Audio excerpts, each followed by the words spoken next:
Well, a special good night to all our viewers, our listeners, our friends on Caribbean American News Media. Welcome, welcome, welcome. It's good to be here with you tonight. We are firing on every cylinder that we have tonight. Please share the live. Please share the live. All right. How are you folks? How are you doing?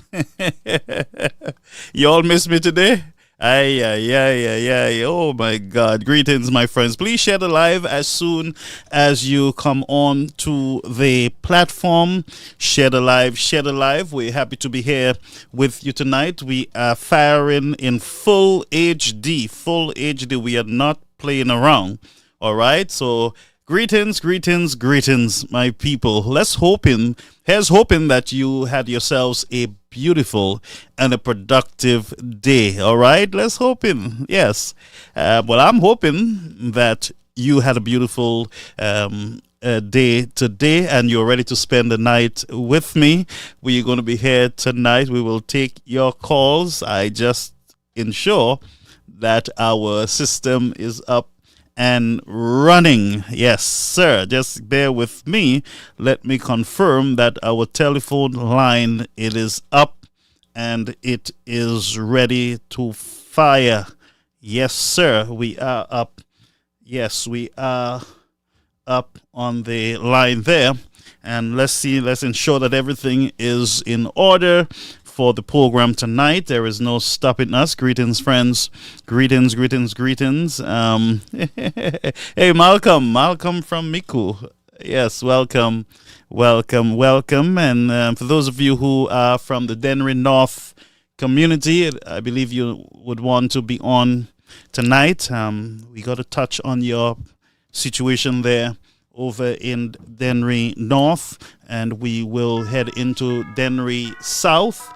And when we are finished with Denry South, then we are going to be all around the place. We're heading over to Bahamas just for a few minutes, and then we will head back into St. Lucia. Stay with us for the ride, folks, as we start off, as we launch off tonight. We hope that you can send the link out to those who might not be aware that we are on. It seems like there might be something else going on.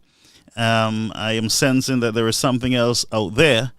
And if there is, I need to know so we can end the live so that we cannot get into the way of other broadcasters. All right, but we're here tonight, and we will wait for that confirmation.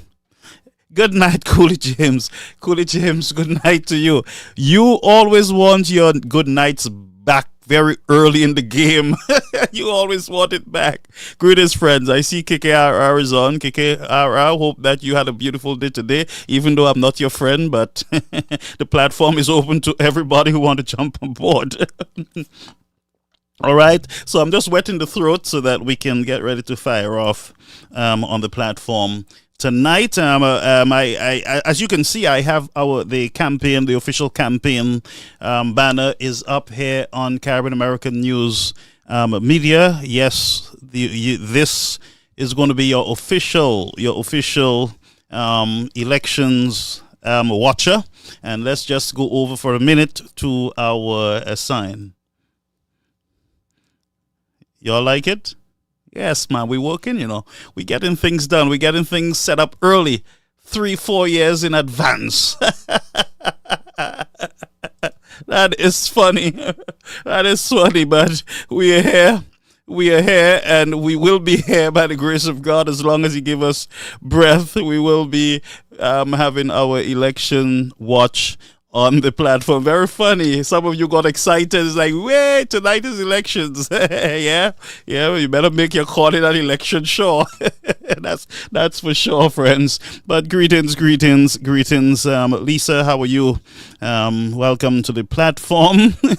Welcome. And those of you over watching on our YouTube channel, we appreciate you. We had an increase over there. Thanks to you, the viewers. We had a massive increase over on our YouTube channel, and so it is all because of you, friends. I see Gloriana is all locked in over there, boss lady. And Donovan, how are you, my friend? Did I? Yes, I said Gloriana, Donovan, and boss lady. All those folks are over on the YouTube channel. They're enjoying themselves on the platform, and we do respect the fact that some people don't like Facebook and they would prefer to be over on the YouTube channel, and there are those who love the Facebook for the chat and the back and forth and the excitement. But greetings, friends. I haven't seen my friend Anson on as yet.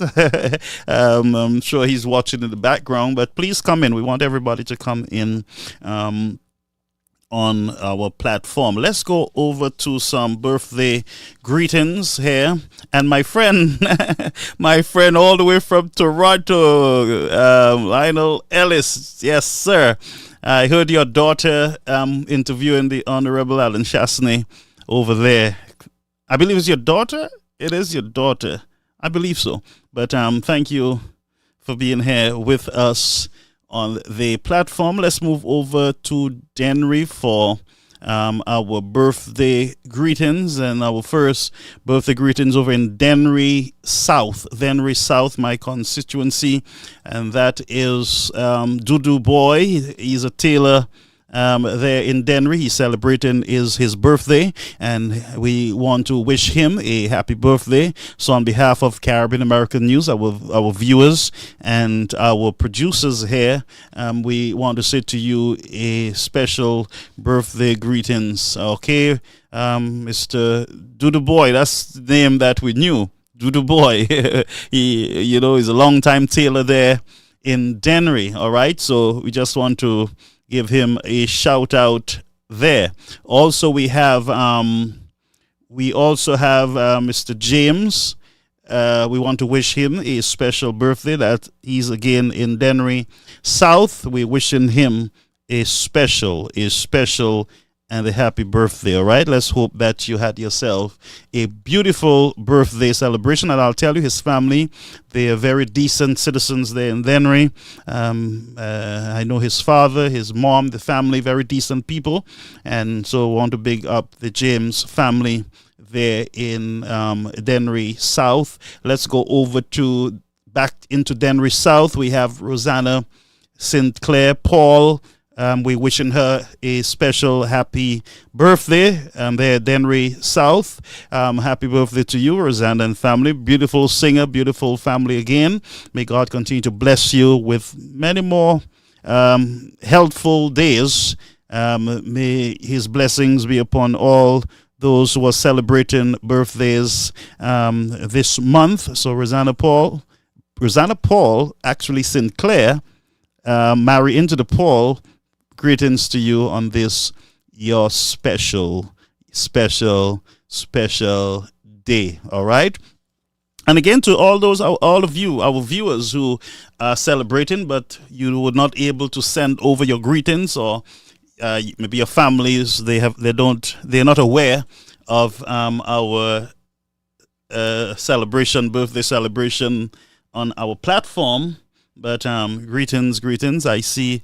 I just spotted earlier my friend Marvin Charles, no bias, no bull, who is on the platform. Greetings to you, sir, and your followers, your viewers. Blessings to you. So happy birthday. And let me see here. Somebody's saying, just bear with us. Let's do the birthday stuff. Beverly Evelyn, Gaffy, my daughter turned 18 yesterday. Can I get a shout out? All right, to your daughter. Her name is Shaniqua Evelyn. Welcome to you. Happy birthday. May God bless you, Evelyn, as you celebrate your birthday. 18. Wow. When I was 18, I was hoping that I can grow up much faster. But now, with all the bills and everything, I wish time just stopped. As you get older, you realize you're losing your hair and everything. You want the time to just cool out on you. You're going too fast. Arthritis and back pain and everything else. Your vision, your hair, your teeth, your belly. You can't control your weight. Everything goes wrong as you get older. So I'll say to you, at 18, enjoy age 18. Evelyn, may God bless you and your mother, your entire family, as you celebrate your 18th birthday. Let's see here. We want to send out special, special wedding anniversary, 34 years. That is Sharon and TP. Terra Prudent and his wife, the chairman of the United Workers' Party, is celebrating 34 years of marriage. And I said, listen to me, if you can survive 34 years, and I'm not saying it has been peaceful and nice and rosy, but you have made it 34 and still counting. May God bless you and your family, your children, and your service to the country, the nation of St. Lucia. Sir, hats off to you. Happy anniversary to beautiful Sharon. Very nice lady. I met her in Queens, and ever since, I have a special place in my heart for her. All right, Sharon, she's a good cook, a good organizer, and she's just a beautiful person. And so may God's blessings be upon you. All right, Lydia Francis, how are you, my friend? Good night to you. Good night to you. All right, good night to you, Francis. Good night. And my friend, my brother, Alpha Bravo. Yes, my brother. Yes, my friend. Yes, we have a lot of good people on the platform. Okay, good. So let's just ensure that we have covered all our birthdays. Yes, our folks over on YouTube, they're saying happy birthday to everybody. Now, we got to get into the news. Let's go over to quickly the Bahamas, and then we're going to run back into St. Lucia because there's a lot to cover tonight. I'm a little angry. I'm a little upset with something that took place there in St. Lucia with the junior Calypso finals or whatever it was. Deborah Stephen, great night to you. Thank you for logging in here to the platform. Matron, happy to have you over here with us on the platform. All right. Greetings, friends. Don't be afraid to share and to like. It's a platform where all are welcome. All right. All are welcome. We're not blocking anybody. We're not stopping anyone from coming on. What we ask, Andrea, thank you for the stars, blessings to you. What we ask is that when you get onto the platform, that you be respectful, and we will respect your opinion, you respect ours, and we have a beautiful time together. If you want to call, you can call. You have difference of opinion. That's what we want. I am not going to follow the crowd in saying to some of you, don't call or don't come onto the platform. You cannot win anything by dividing or telling people don't come. That does not make any sense at all. It doesn't add up. If you are one of those persons who believe that you should just ostracize and cut people off, you do not understand what you're part of. And I'll tell you, your finance will be messed up if that's how you operate. All right? You want to be adding, not taking away. Adding. All right, so all are welcome on this platform, and I'm hoping that I can convert. I could convert some souls. I could convert even the hard red or the reddest of the red. Somebody gave me a graduation mug. I want to thank Lucille, my Guyanese friend and mother, who gave me this beautiful cup. She traveled with me out of New York for my graduation. So Sister Popo and my friend Lucille, thank you so much. And so I'm enjoying a nice cold drink. I don't drink alcohol, so don't think it's rum or beer. All right, it's cold water. Joella, welcome, and Louis, welcome. Hippolyte, welcome to the platform. All right, so we're going to be firing now as our numbers grow. Thank you for the congratulations. At least y'all can send some malt for me. Martin, I know I can't convince Anson, but I'm getting there, don't worry. Prayer, nothing beats prayer, the power of prayer. With man, all things are impossible, but with God, all things are possible. Oh boy, Jarell is a bit tired, so just relax. Jojo, and we will put you to sleep. All right, just relax yourself. Get a nice cold glass of water. Don't drink any caffeine or any tea. It's not going to be good for you, especially during the night. So you'll want to just get maybe a warm cup of something else, but no caffeinated drink during the night. It's going to dehydrate you as you sleep, and it's going to mess up your cervelle. It will malmenate your cervelle. Yes. So again, just a tip for you, a help tip: do not drink caffeinated drinks during the night. Period. And many of you will say, well, you don't sleep well, you can't have a good sleep, you can't fall asleep. It is because you're drinking caffeinated drinks. Caffeine, coffee, is a stimulant that affects the brain. It is not good for the brain. It is a stimulant. Very dangerous drugs, coffee. And I'm not telling you because I'm an Adventist and we don't drink coffee, but it is a very dangerous drink for you. I'm not telling you it's a sin, you're going to hell, but all I'm saying to you, try to avoid it, especially for good health. These days, people are dying, people are getting sick so quickly, and it has a lot to do with eating habits, lifestyle, your mentality, how you think, how you reason, whether you're a person who forgives people, or whether you hold grudges and bitterness in your heart. That will determine how healthy you are. All right? If you look at me, I look young. People are confused with my age. Don't ask me about my health. That's not your business. Coolie James, let's go on. I know I'll never see. Let us go. All right? Tonight we're going to discuss. Okay, so let's go over, like I said, let's go over to the Bahamas. There's an activist there who's complaining about the medical institution there on that country. So we're going to go over and listen to her, and then we will go over to alleged corruption there in Bahamas with the oil industry. Okay, so let's go. I'm paging Dr. Davon. My fellow Bahamians, corporate center building, babe. This is the people's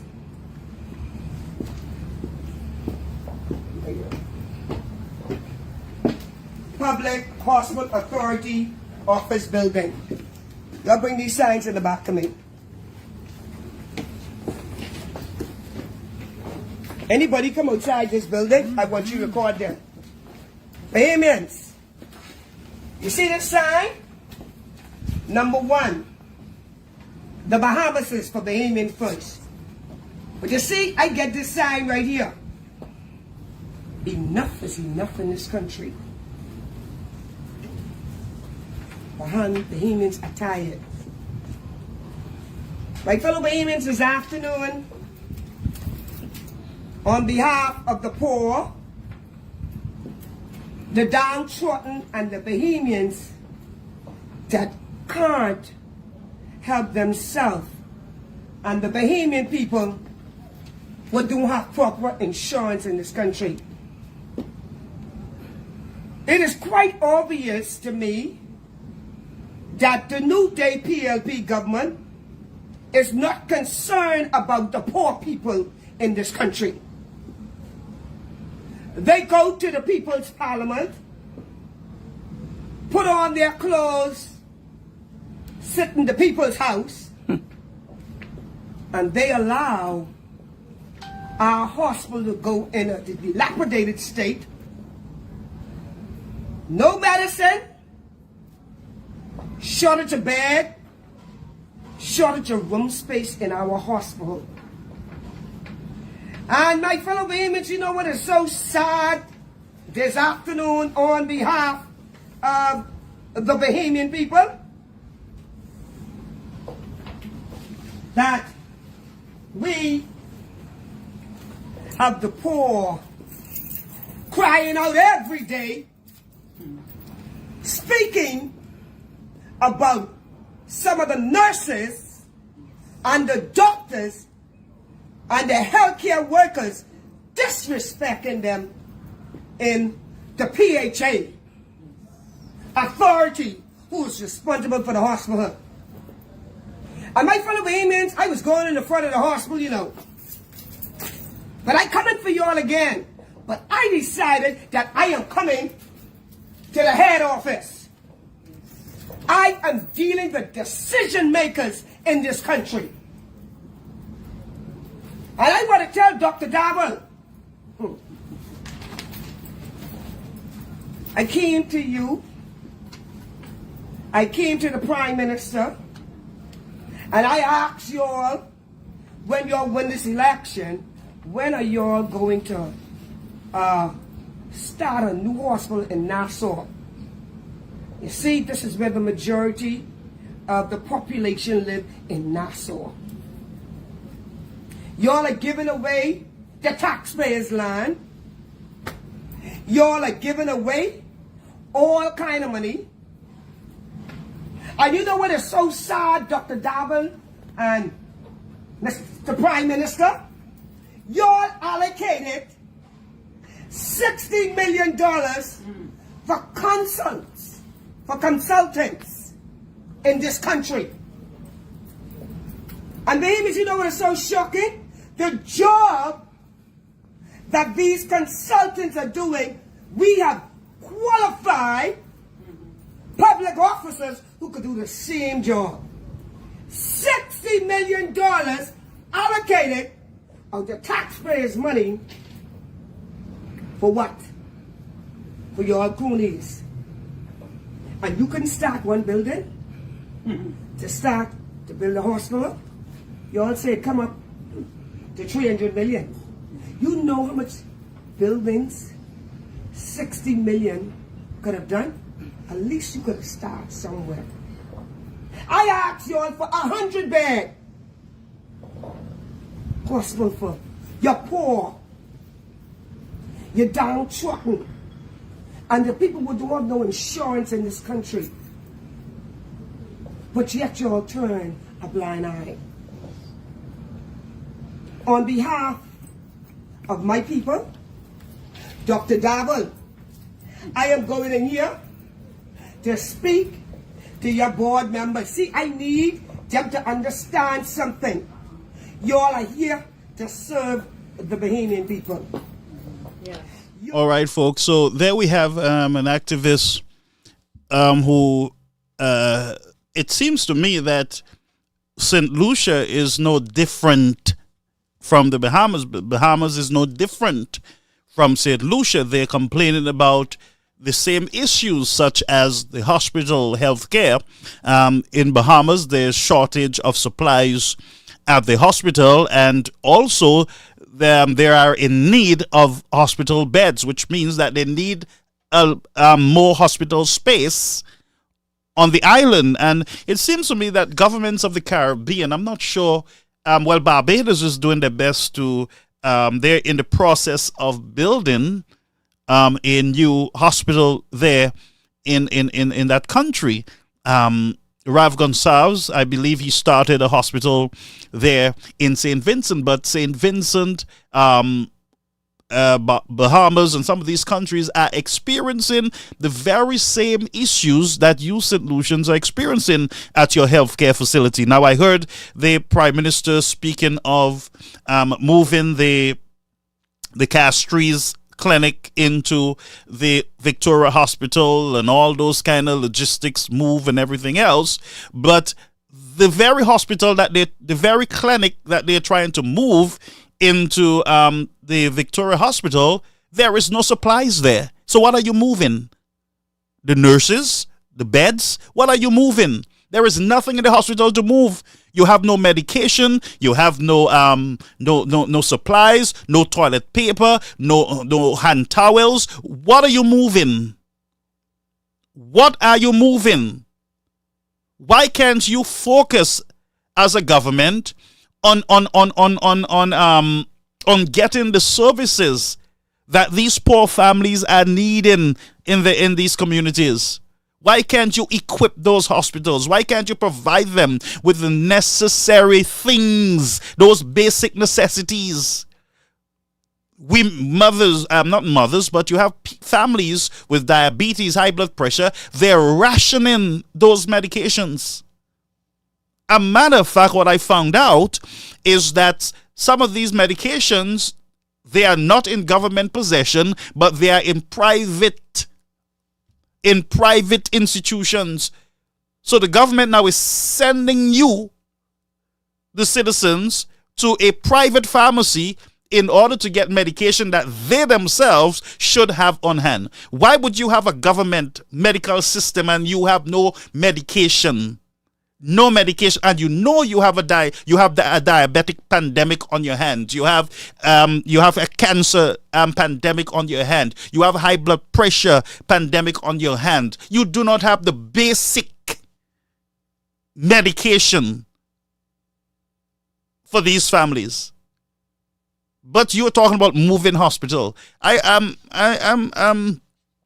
a little bit disturbed with that. One, you spend millions of dollars on jazz, and you're about to spend millions of dollars on carnival, but you cannot see it, you cannot find it in your heart to put the people of St. Lucia first. Not to put jazz first or carnival first. Put the people of St. Lucia first.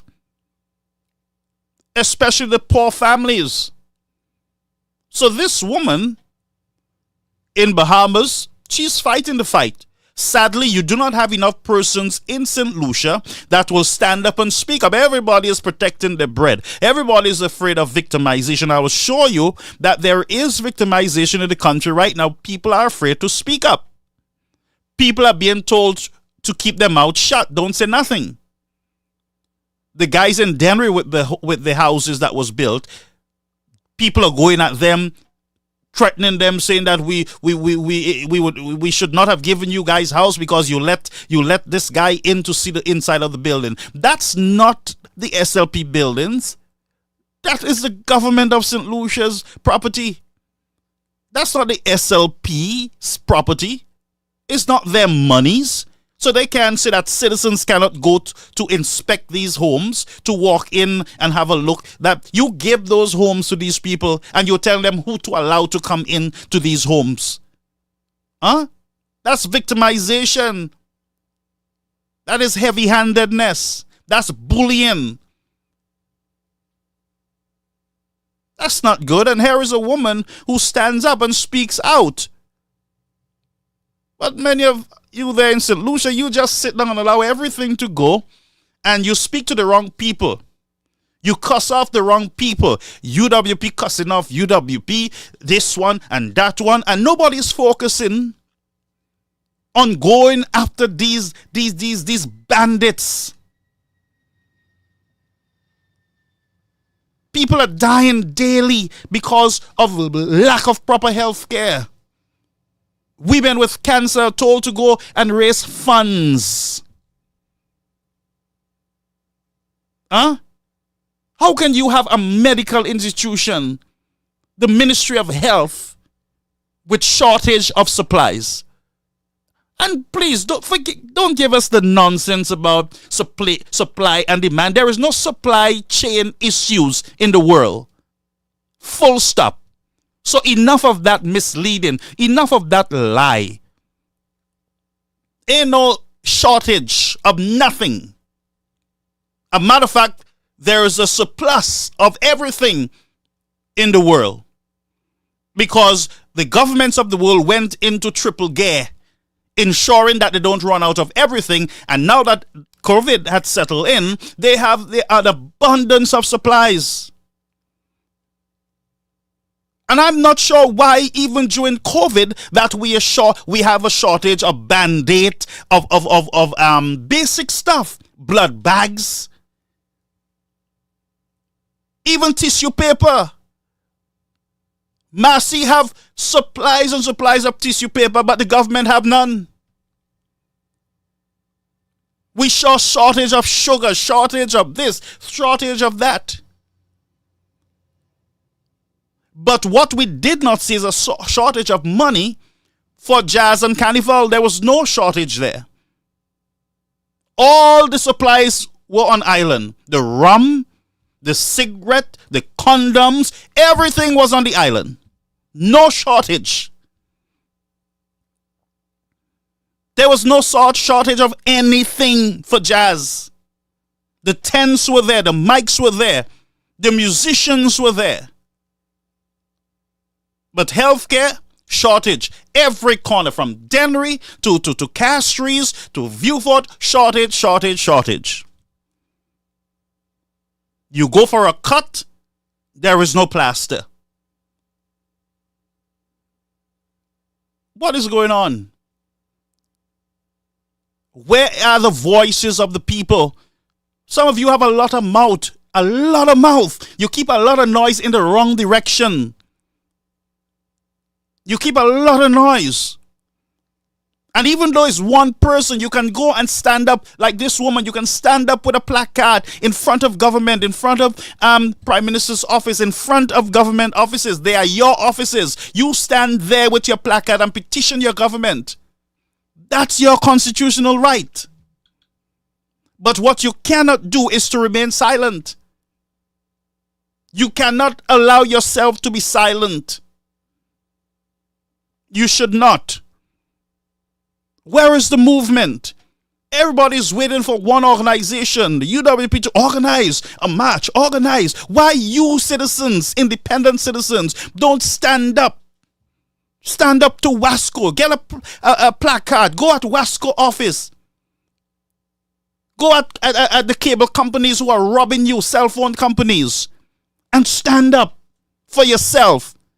If the United Workers' Party don't organize, and by the way, when the United Workers' Party organize, you guys want everything handed to you in a platter. You want transportation, you want food, you want water, you want clothes, you want everything to stand up for your own rights.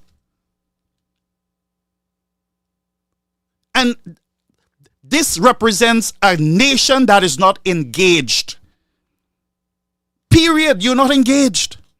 Don't tell me, the UWP, they organize. We have a chairman. We have a powerful political leader, Mr. Chasney. No. The country is bigger than the United Workers' Party. It is bigger than Mr. Chasney. Your country is going to hell. And you sit quietly. And you do not stand up and demand. Let your voices be heard. Bunch of cowards. And lazy people. And don't tell me you can't talk. You don't like the crowd. When it's time to gossip, you find a crowd. When it's time to spread negativity and to fight down and to beat down, you find that crowd and you speak up fluently. So stand up for your rights. Stand up for our bad roads. Stand up for lack of medical care. Stand up for representation in your country. Don't let no government or no government minister impeck you and bamboozle your cervelle. Don't allow it. Don't let no one threaten you. That if you speak, they're going to sue you, they're going to do this, they're going to do that. That, my friend, that is contempt towards the people. That every time you speak up, and that's why I say to you guys, be respectful when you speak up. Stay on the issues. Let them take you to court on the issues, not on personal issues. And there you can stand up and demand in the courts proper representation. There you can pull the Constitution of St. Lucia. And you can stand under the protection and under the umbrella of the Constitution of St. Lucia. You are afforded that opportunity. That tool was given to you to petition your government, to push your government to work. And that's why the country needs a free press. You do not have a free press right now. The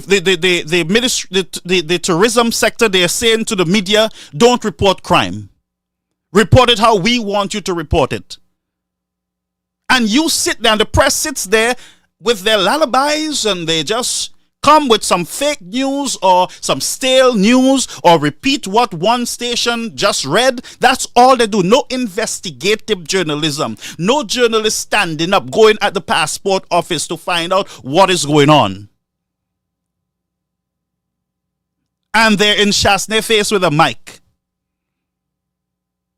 And I say to you, Mr. Shasta is not the issue. Mr. Shasta is not the issue. There are bigger issues in your nation. I will tell you why Mr. Shasta is not the issue. I'll show you why he's not the issue. During elections, the people got to vote him in or out. So he's not an issue. He's not an issue. The people will speak. The people will decide. At the end of the day, brethren, all the noise we keep, the people of St. Lucia will make that determination whether to return Mr. Pear or to change him and place Mr. Shasta in leadership. The people will decide that. But until the people decides that, you, the citizens, got to keep your government in check.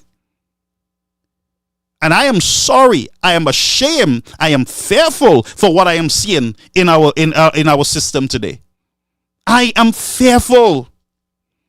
I am listening to stories, I am reading messages that are coming to me. I am concerned.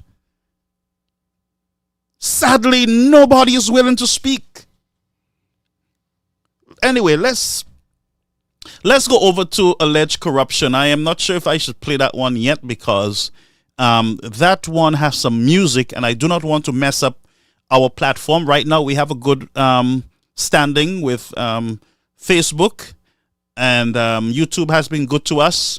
But Facebook, we want to maintain our good standing. So we will go to St. Lucia. We will leave that next tape on corruption in the oil industry there in the Bahamas. We'll try to remove the music and get you the matter. But we have Catherine Seeley, who is speaking up concerning some issues in the court. Now, I am no fan of Catherine Seeley because there are a lot of stuff that have been happening lately, and she has been very quiet on them. And for me, she comes across like a bully. I've never attacked anybody or speak about anybody like this, but it is the truth. She comes across like a bully. She comes across like as if she don't understand her role as an activist. You got to be an example. You got to be respectful. You got to be well spoken. Your words got to be well chosen. And you got to protect all members. You got to petition on behalf of all women, whether they're UWP or SLP. If you're being an activist, you can call yourself an SLP hack if you want, but you got to choose between whether you want to be a hack or you want to be an activist. And we got to get serious because the lives of people, of women, and even men who have been abused by women are at stake. Look, we had this whole game, everybody laughing and throwing this thing around about this woman who crying and the boyfriend saying to her, oh, you didn't eat the man money and give me, and you eat all. I didn't get any money. So you're going to eat the man money and you're going to bring for me? At least buy tires to me. At least do this to me. And that's just the culture. That's abuse. That's craziness. How can we allow these things in our culture? How can we be comfortable? And the sad thing is that you have even Christians sharing those posts and laughing and engaging. Those are serious matters. If she's eating some man money, it means that some child might not be eating. The possibility is there that she might be eating a child's food by taking the man's money. The man might have a wife and they might be suffering financially because somebody else is taking the money, eating it. And some of the men are stupid. That's the truth. Some men are downright stupid and have no sense at all. Huh? Anyway, let's go to Miss Catherine Seeley. Catherine Seeley states the organization is preparing to stage a protest against the current magistrates at family courts. According to Seeley, the organization has been inundated with reports of individuals being threatened, silenced, or traumatized after court hearings. The complaints we are getting is of you go to court and you're just not safe in the court. You don't have any rights in the court. First of all, people come in the court and make allegations against you, and when you want to respond, You are not allowed to respond. You are told, if you talk in my court, I'm going to send you to bodily. But let me just stop that. That sounds like the SLP too, because I heard something out of the Dennery North area where the local tongue people is telling one of the local guys there that don't tell anybody or don't talk about what we discuss or we will victimize you. That's basically what they told him. So it seems like this is just an open season. Whether it's in court, whether it's in the passport office, whether it's at some other government agencies, it seems it's open season on the citizens of St. Lucia. It seems so. But talk. Reports. We have reports where grandmothers are trying to take children from their mothers for no apparent reason, but they feel that it's my grandchild and I'm entitled to. And instead of putting a stop to it, it's been entertained. Saley's further states clients have fearfully expressed that their issues are not being dealt with before the current magistrate, but rather they leave the court feeling unsafe, intimidated, and afraid. She claims another issue experienced with the current magistrate is the overturning of rulings made by a temporary magistrate, which is unlawful. The people even scared to tell you what happened in the court because the magistrate references what they put on social media. We know the court's supposed to be a place of justice, a place where issues are dealt with, a place where people are supposed to get resolution to issues. People are not supposed to come out of the family court feeling traumatized and feeling terrorized. And hold a minute. Let's just say this. People are coming out of the passport office traumatized. People are coming out of government, whether it's Invest St. Lucia, traumatized. People are coming out of event, whatever St. Lucia event, whatever it is, traumatized. People are just traumatized on a whole in the country. They are. Now, Miss Seeley, this problem is there for eons, but it has gotten worse. It has gotten worse. So I'm not even sure why you're coming out now. I mean, where there are other cases where your voice was needed. They needed to hear your voice. What? Why have you gone quiet? I know what's going to happen. The possibility is there that you're going to come and attack the messenger instead of dealing with the issue. But I have no bones with you. If you're an activist that is being financed by agencies, you are fair game. And we got to stop this nonsense where people cannot speak up in the country.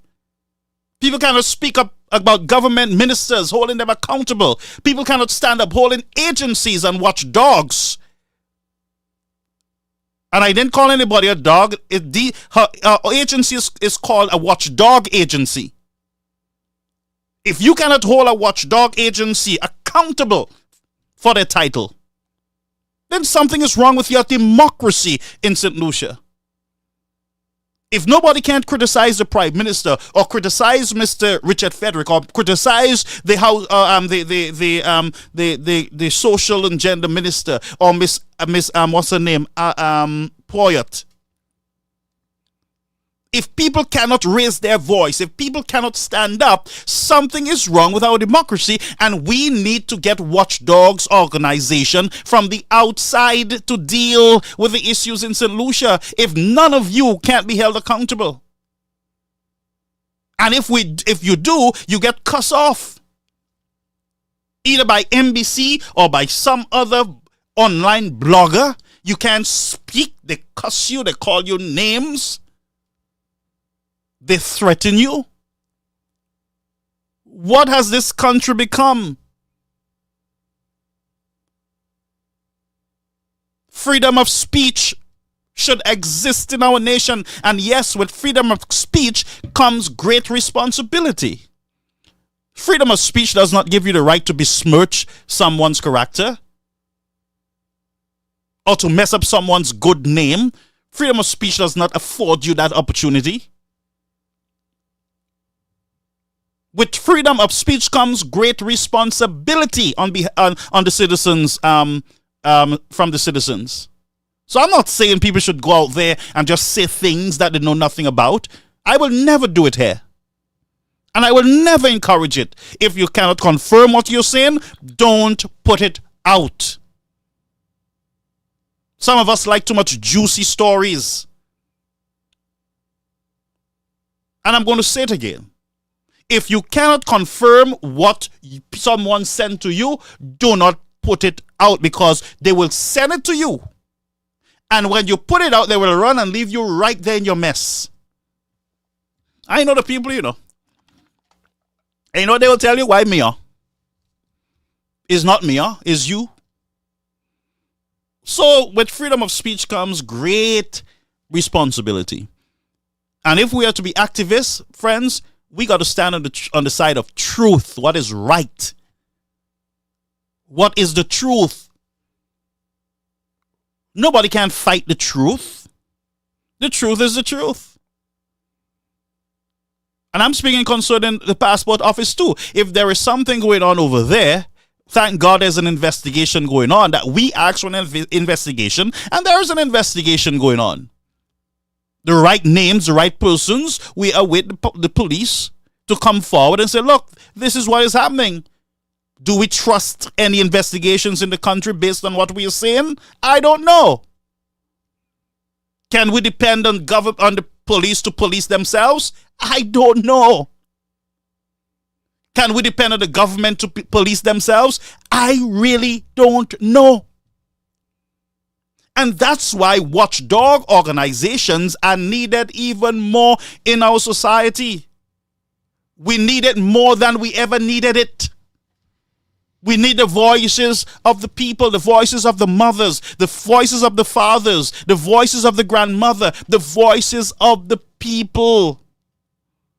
They are the ones that must hold our authorities responsible and accountable.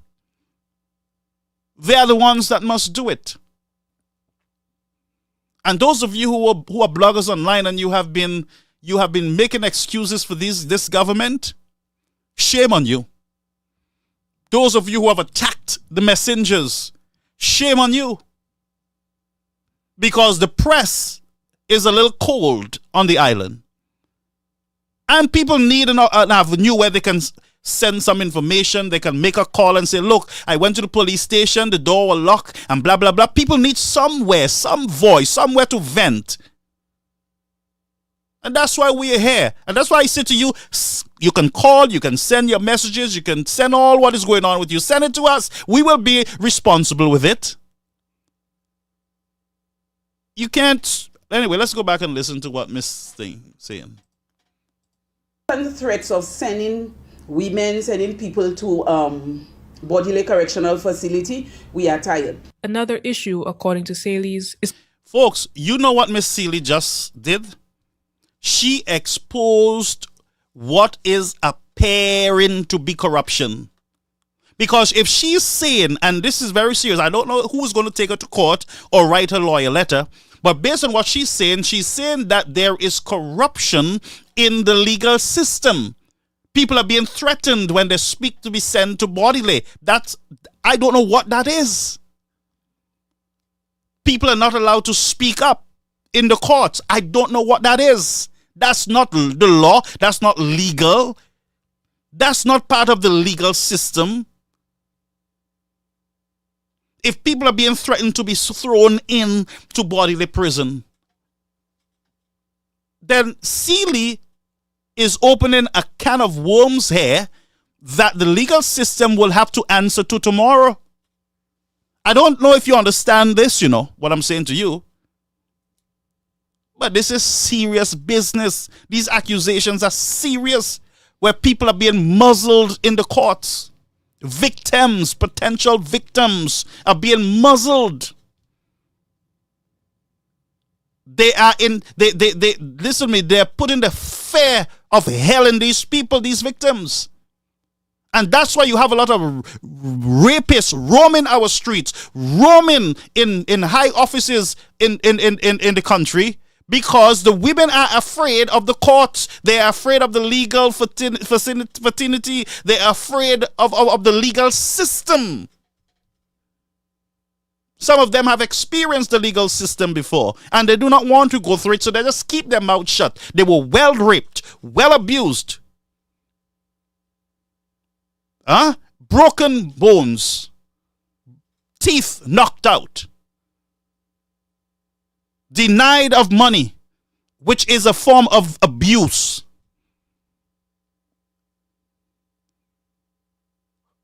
I hope you all understand, folks, that there is a major problem in our system.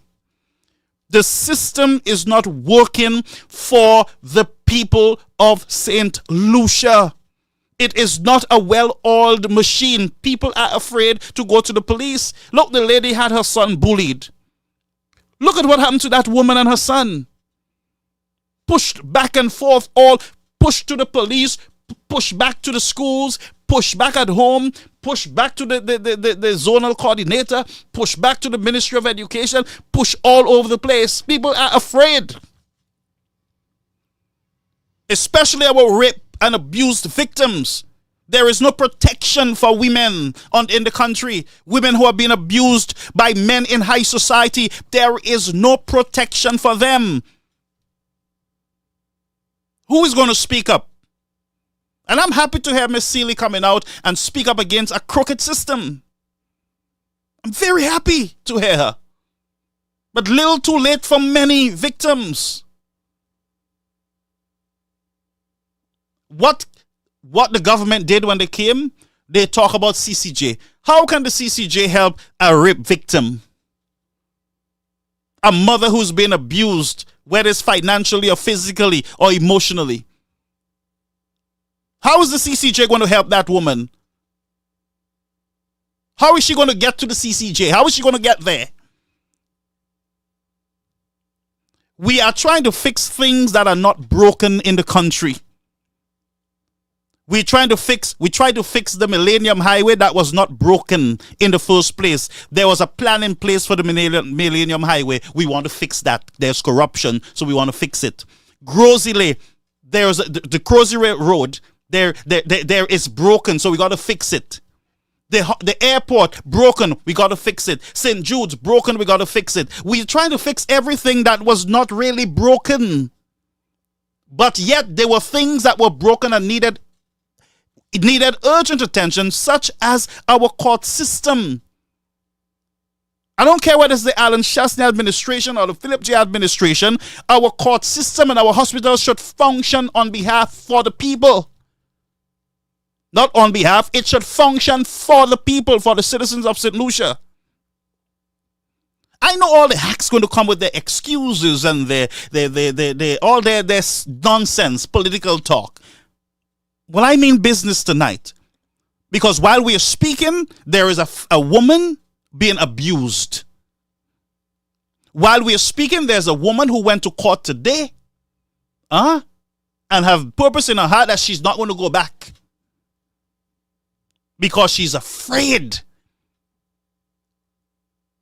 In other countries, when you have these type of victims, they are placed in a special court and they are being treated with kid gloves. They're being taken care of. You do not want the victim to feel that she's the problem. So you threaten her to send her to bodily. If it's a politician and he's abusing, he should be locked up by the system, not protected. Yes, I said it. If it's a policeman, he should be locked up, not protected by the system. If it's a judge or a lawyer, must be locked up, not protected by the system. The victims are the one that must be protected in the country. Not men with authority, men of high position. And the poor woman, because she don't have any money, or she have no name or no title, or she might be living in a little plywood in Dennery, or a little plywood 1-bedroom somewhere in Viewford that the government built for her, so she cannot speak up. You say to her, you better don't talk. Remember, we built this house for you, don't talk. And I say to you, it is time for you to speak up. Women, it is time for you to stand up. And we have some men who act like women that we got to protect too. They're weak and fragile like hell. A woman talk to them and they're crying. They're running their bedroom hiding, crying. No backbone. Don't mind some of them in politics. There are a lot of them in politics. All the big mouth they have, they're crying under their beds. Yes. It is time for our movement to be established to protect victims in the country. And I will tell you, this activist lady, I think we need another person to take on such a role. Period. And I said what I said, and I make no apologies for it. Adjournments of cases. She notes there are cases of persons waiting for years to get resolutions to their cases whilst they continue to suffer. She further states that the situation has resulted in people losing their jobs due to constantly taking time off for court, only to end up in adjournment. Hold a minute. Listen to problems in our society, brethren. Listen to problems in our society. The business people are firing victims because they have to be going to court. Who is going to protect that victim on the job? Who? I'm asking you folks, because some of you are scientists and you have the answer for everything. Who is going to stand up on the job to protect a mother who comes to the job with a black and blue eye? And who says to the boss, I have to go to the hospital for care. I have to go to the courts. And the boss will say to her, you already missed 3 days. You already missed a week. We're taking that out your pay. Blah, blah, blah. Who is going to protect those victims? That they does not become the victims of the bosses at Macy's or at Massey or at SNS or at some food court somewhere in Castries. Who will protect them? Who? And what you guys do in your country is talk about party, fight over party. And when we have those issues that must be taken care of,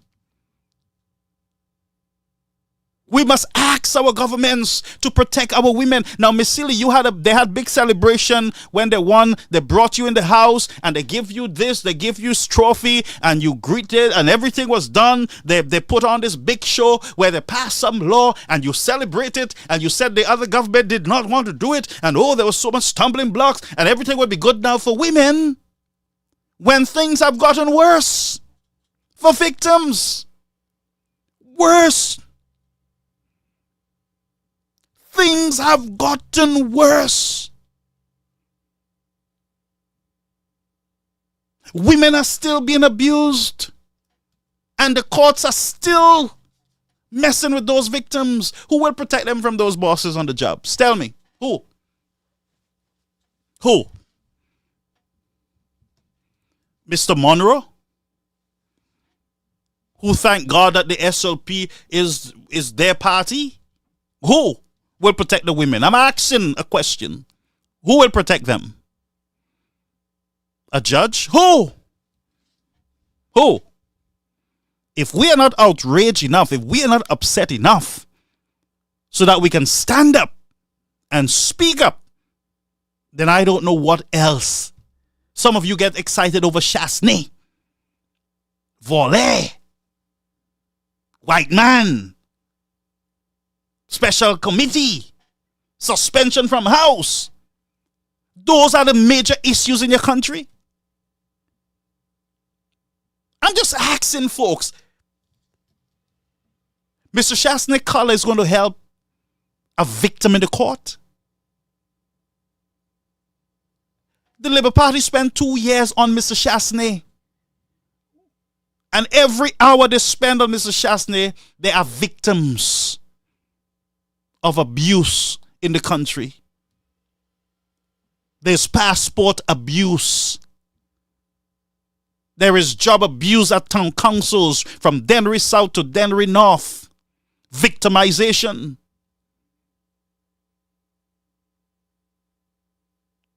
And yes, the famous word, bobble,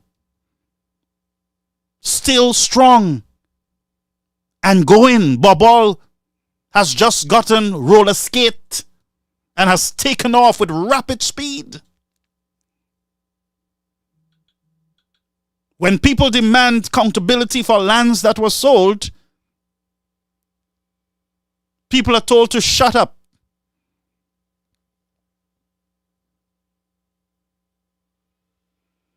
And you guys, those of you in the media, especially on social media, be careful. History will judge you guys badly. Be careful with your mouth. Some of you are getting older. Be careful, because when we look back at history and we look back and our children look back at these clips on Facebook, they will be ashamed of some of us, because we have not spoken a helping word. We have not spoken not a word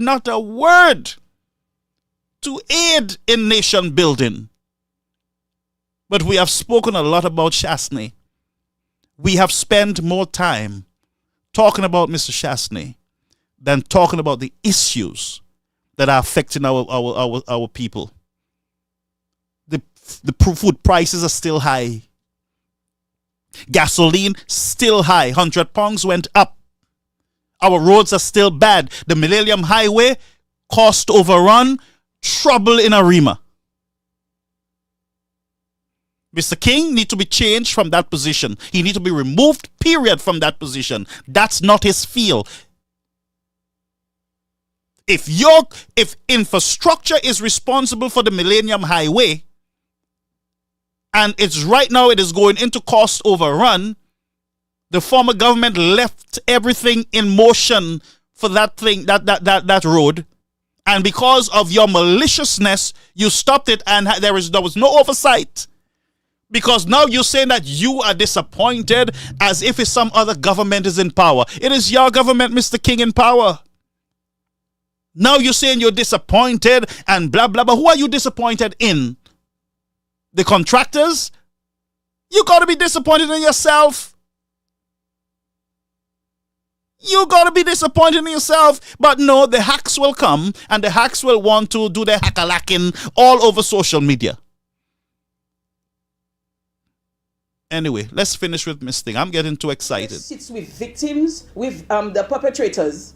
Listen to them and rule against the victim. We have issues where a woman feels she's at risk and decide, I'm not going to prolong your protection order because there was no physical violence.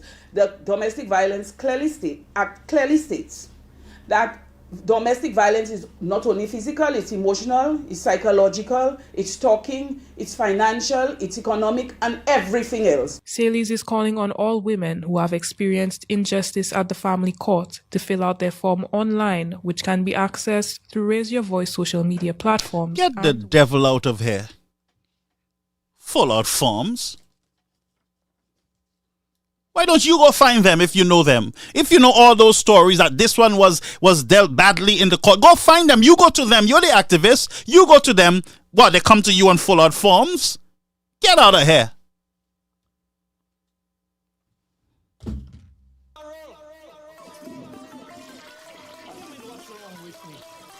What's wrong with me? Mr. Speaker, I realized for a long time you want to be part of that. Listen, I pressed the wrong thing. But what I really wanted to press was this.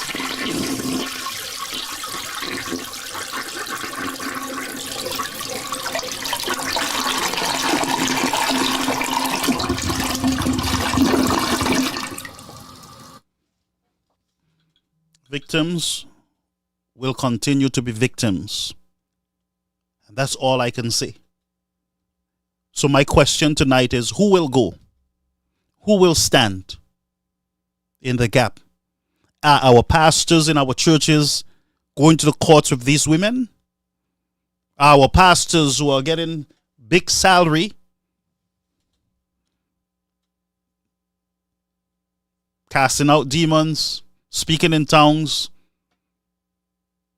will they go with these victims and stand with them for moral support and spiritual support? Because Raise Your Voice is telling them to come and fill out forms.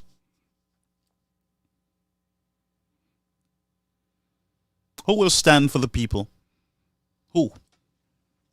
Which government minister will stand? Who will say the talk?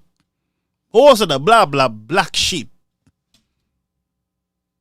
Also the noise. Where are the men on social media, in the media? I want to hear my friend Anson speaking up against these ungodly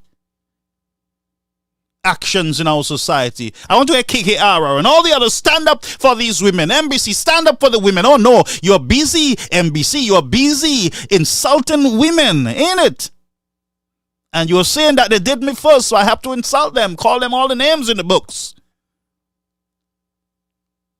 So you're busy doing that, so you can't stand for anyone. So my question is, among us sensible bloggers online, who will stand up without an agenda on behalf of those people? Who? Who will be that voice? Who will be the voice?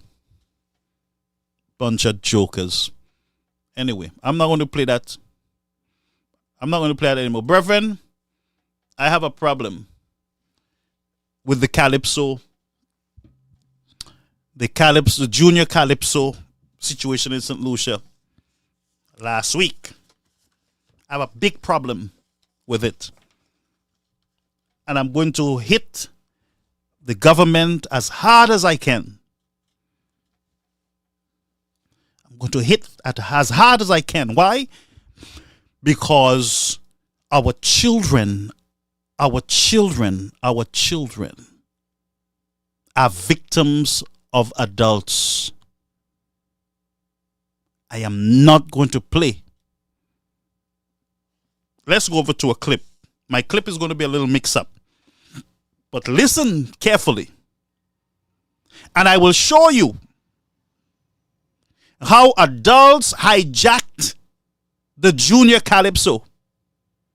And the message, the children are sending one message and the adults are sending another message. The same messages that these young people are singing about in their Calypso, the adults are doing the very same thing on the very same stage. The very same stage.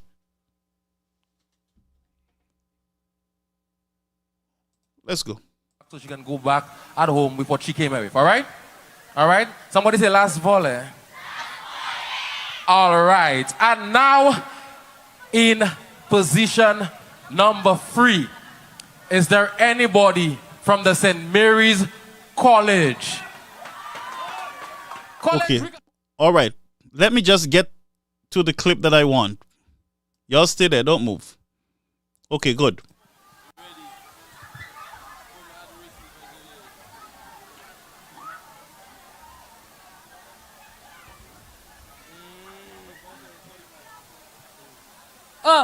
Let me see. Check that girl, you may see. Really? That girl really Where?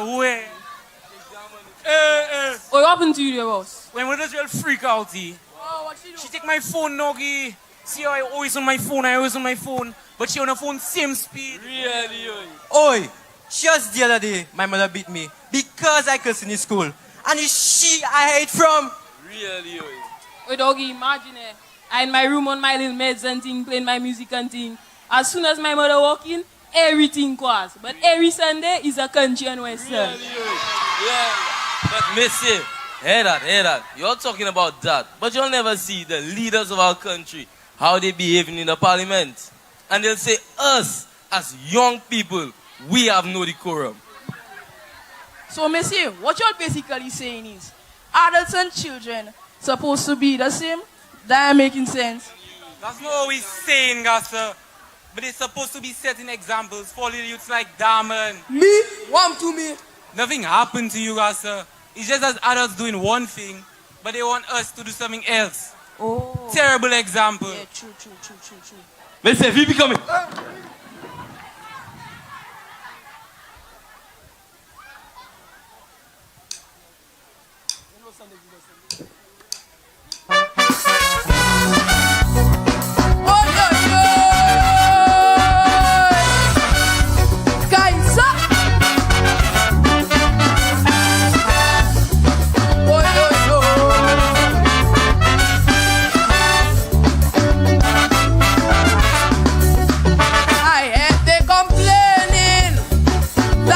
Like woman, but I was in training with man who did the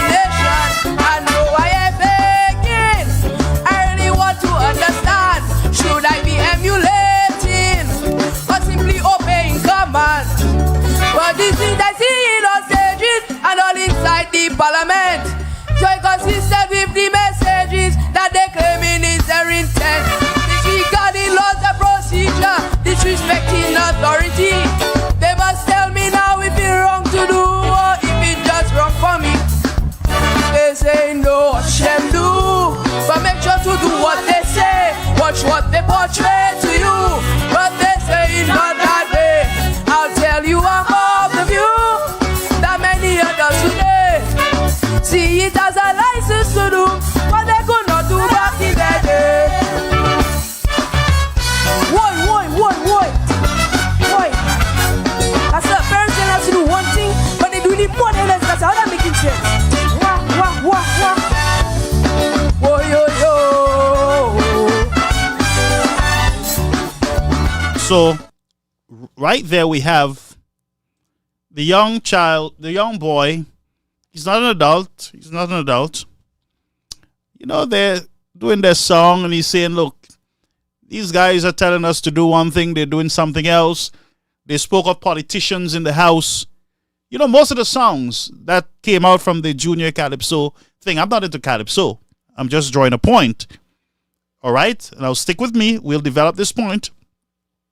So he's saying, look, man, you all know examples to us. Most of the songs from the young people, that's what came out. They speak about the house, what is happening in politics, our politicians not being example to us. That's what they're saying in the song. All of them. That's what we get. All right? I want you to listen to an adult. Let me hope that I get it. Just bear with me. An adult came on the scene. All right? Just hold with me. Let me see if I find the adult. Wait till okay, let's have this one and then we'll go to the adult. Wait. Bow.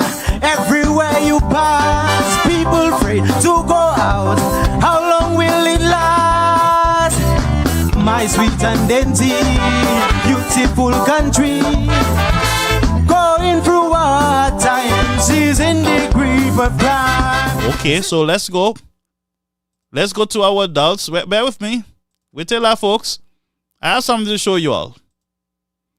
Because I tell you, I know I ain't going crazy. Wait till What did you get for my citizenship? Wait a minute, I'm going to bring you the adults soon. Stick with us.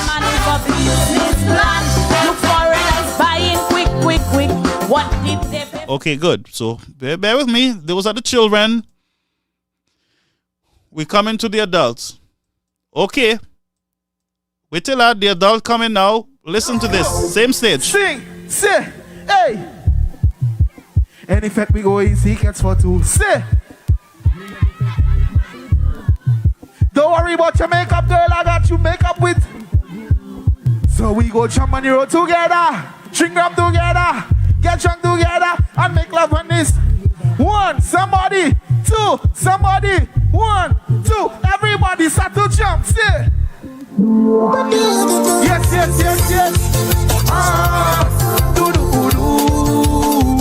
We taking one last jump. Hold. So, folks, I don't know if you heard him, and I'll rewind it. The guy came on the stage and he said that we're making love.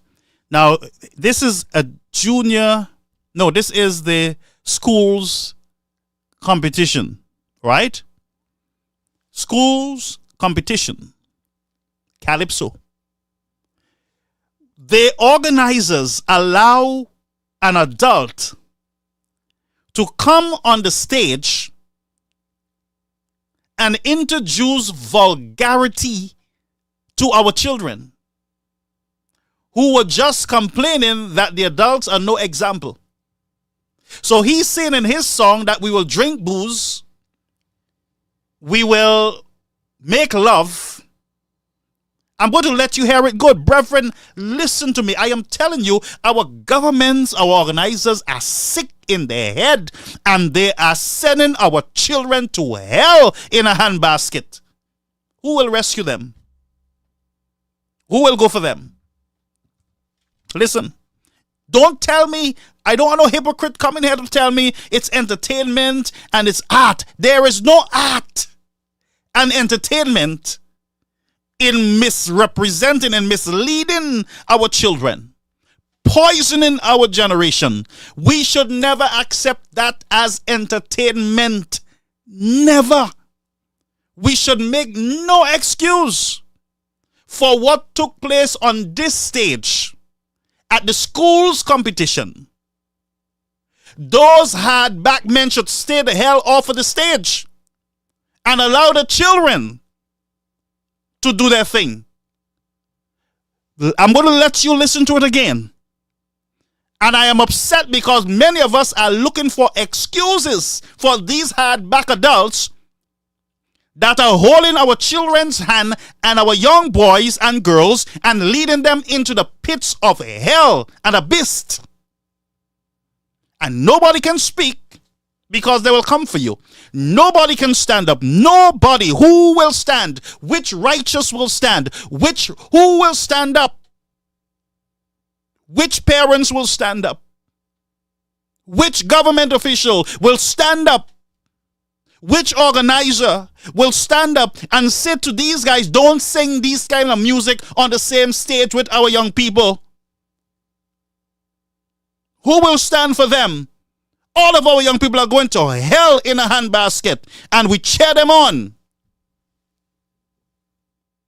We cheer them on. Straight to hell.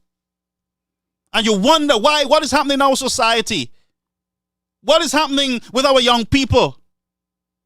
They are becoming a generation of vipers. And we are the ones leading them. We are the ones who are assisting them on that path. And we turn back, we throw them in jail, and we shoot them. But these adults are no example.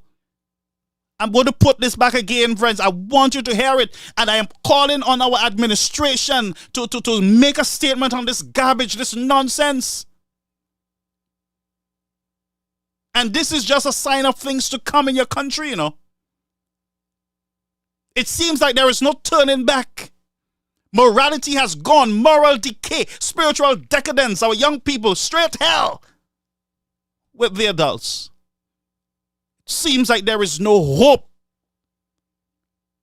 Nobody can see. Everybody, they're just blind with their rum and their sex and their smoking and their drinking, their fornicating, their adulterous life. They're just a bunch of lost souls leading our children to hell.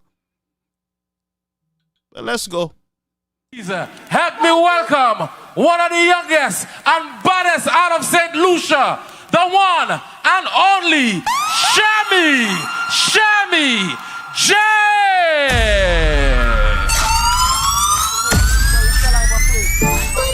Let me tell you how. Yo, Junior Calypso. Hey, she's a guilty. If you here with your friend, put your hand up in the air. Hey, with your friend, put your hand up in the air. Hey. Yo, let me start the party right now. Show me the ballet school. Show me the 1, 2, 3, 6. Jump up with your lover. Jump up with your lover now. Yeah. Sit. Wind up with your lover. Wind up with your lover. Over there. Sing it out. I wanna jump every carnival with you. What? Go to every fete and party too. People have to know that you my boo. Shawty, there's no me without you. What we gonna do? So we go jump on the road together, drink rum together, get drunk together, and make love when this party over. So, I don't know if you guys are hearing.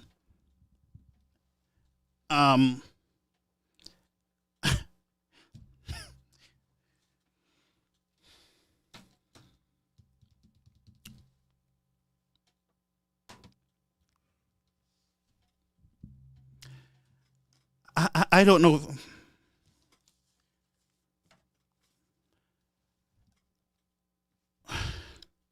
Folks, I don't know if you heard that. He acknowledges a junior Calypso.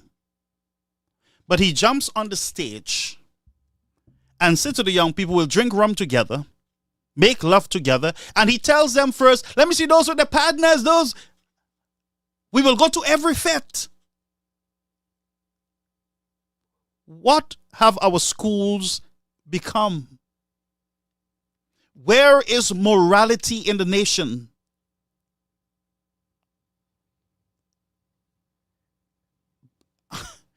Folks, you guys, I don't think you understand what is going on here. I don't.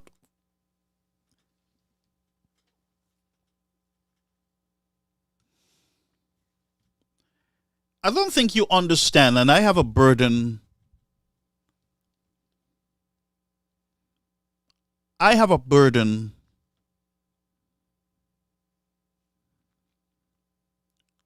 on my heart. Now, folks, let me just go through this slowly again. This is the junior Calypso finals with the children, the schools. In this crowd of children, you have underaged children that should not be drinking alcohol, should not be smoking, should not be having sex, should not be whining on anybody's child, whether it's in school or anywhere else. You understand what I'm saying? I'm not sure if because I am from a different era that I'm seeing all this garbage. And I'm seeing it clearly. And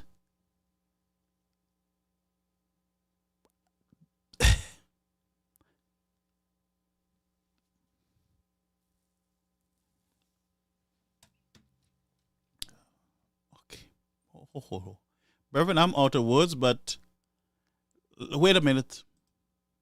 There we go again. Let me welcome one of the youngest and baddest out of St. Lucia, the one and only Shammy J.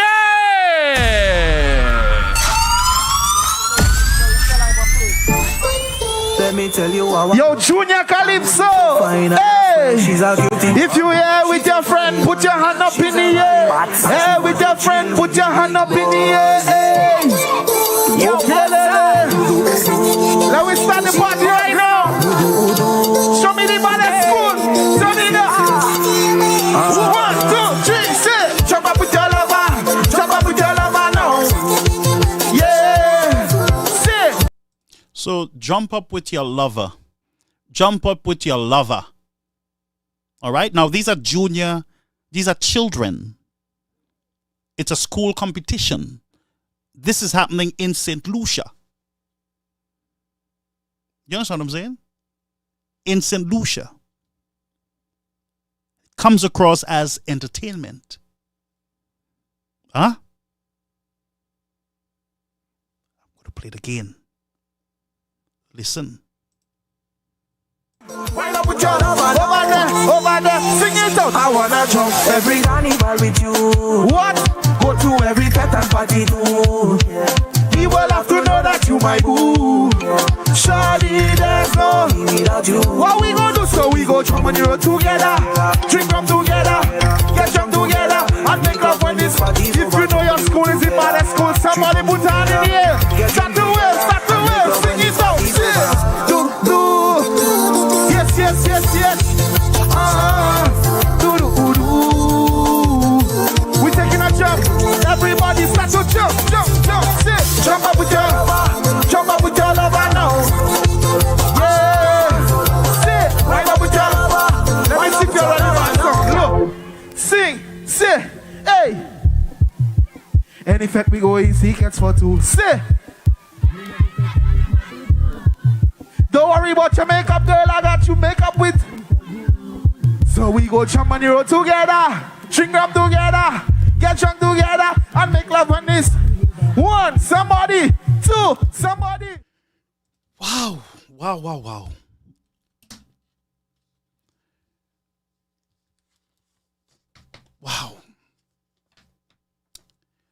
Folks, I am steaming in outrage. I'm not sure I want to blame the government at this point. I'm not sure, because they would have had organizers teachers, principals, sitting, organizing such an event. I am sure they would have gone through the music of the invitees, the guests who would be singing. I am sure they would have gone through the music to see whether it's appropriate for the children, whether it's going to be sending a good message, encouraging them to be good citizens or, to, be the best that they can. But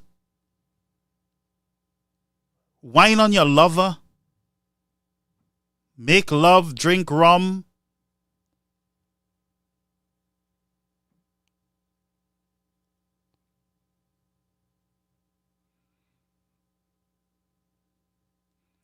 Brethren, I don't know how many of you are seeing or understanding, but I am still trying to catch myself. So we can clearly say that your country is a country of fete and partying and gyrating and rum and sex. So that to the point that we introduce it to our children young. And we say to them, throw your hands in the air. And teachers are there. The police are there. Educators are there. And I am sure parents are there. Brethren, if I was there, I take my child and I get out of there and I would file a complaint with the Ministry of Education, the schools. I would take them to task.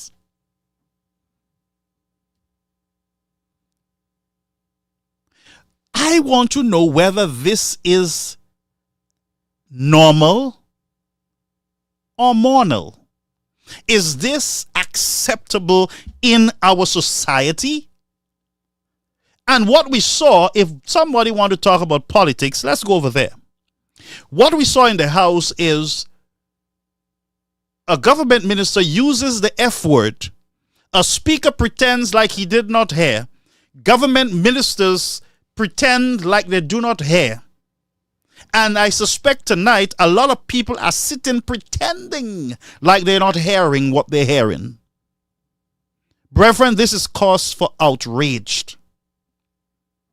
Somebody got to protect our children. Who will protect our children? That is my question. Who will protect the victims in St. Lucia, the mothers who are being raped? Who will protect our children, their minds, their young minds? Some of them are innocent.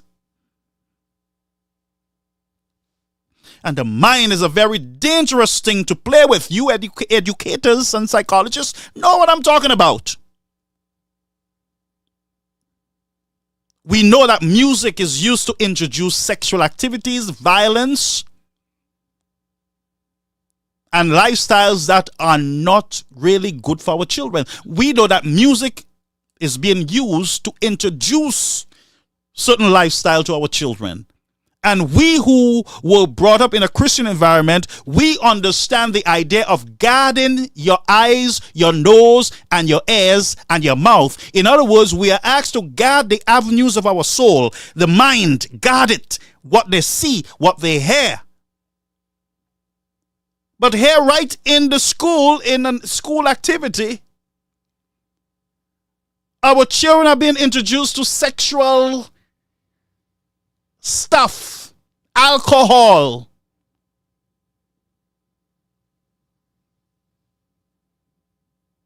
And to whine on something which might be your underage daughter. That's the something you whine on. You don't whine on tree. The last time I checked, you don't whine on tree or stone. No wonder we were seeing a lot of sex videos coming out of our schools and bullying in our schools, and teachers are not willing to stand up.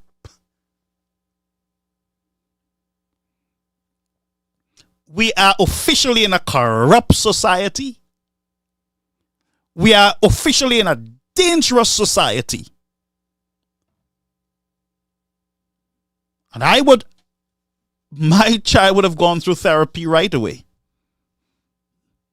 So if you're under the sound of my voice and your child was at this Calypso, junior Calypso thing, you guys must have, if you're a decent mother or father, You must now have a conversation with your children. Alcohol was introduced to them. Sex was introduced to them. There is absolutely no doubt about it. I don't know how low we can get or how lower we can get from where we are, but we are officially in a corrupt and ungodly society. Our leaders are carnival and jazz leaders. The judicial system, we don't know where it is. The police, because, you know, back in the days, decent police officers standing there, they would go and tell the guys to look, take that thing off. Our children are here. Where are our police officers with morals to stand up and say, no, this is wrong? Where are our police officers who are standing there to say to the principal or the organizers, we got to stop this? Pull the plug. Where are decent society to protect these young minds? And I would ask some of you to take your children out of these public schools. If you can get them into private schools, if you can afford it, please do so. If you can get your children into an Adventist academy or the Adventist school in Monrepo or Pale, whatever it is, there's an Adventist school there. I would say to you, try to get your children out. Invest in your children's future, not in carnival costumes. Invest in your children's future. Protect your children. Get them out. Get them out. Get them out of that ungodly environment.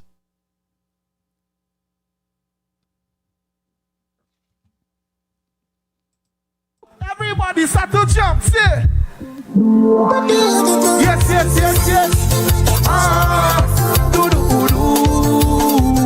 We taking one last jump, Start to jump, see? Jump up with your lover, jump up with your lover now. Yeah, see? Wind up with your lover, wind up with your lover now. Somebody scream. Let me see the hands of all Shemiche supporters right now. Let me see the hands over there. What y'all saying? Run it out, buddy. Okay, Lele. I'm say yes to DJ. Y'all ready to party? Turn up the vibe right now. Say yeah, yeah, yeah. You over there say yeah, yeah, yeah. And over there say yeah, yeah, yeah. And everybody say turn up the vibe right now.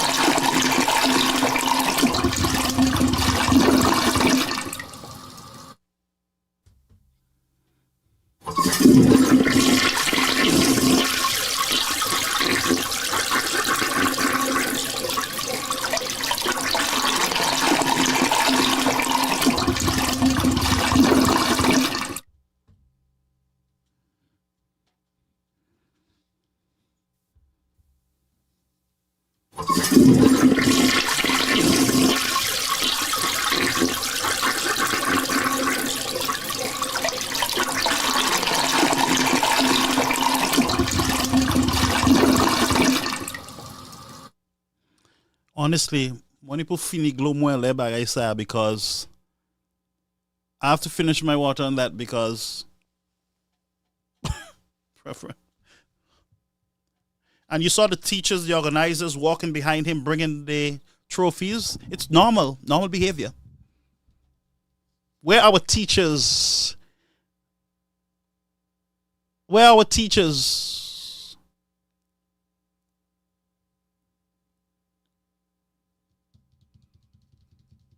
We are doomed. Our kids are bombarded in the home, at parliament, at school, on the bus. I'm afraid for this generation, friends. And that's why I'm calling on decent Christians to get involved in leading the nation of St. Lucia.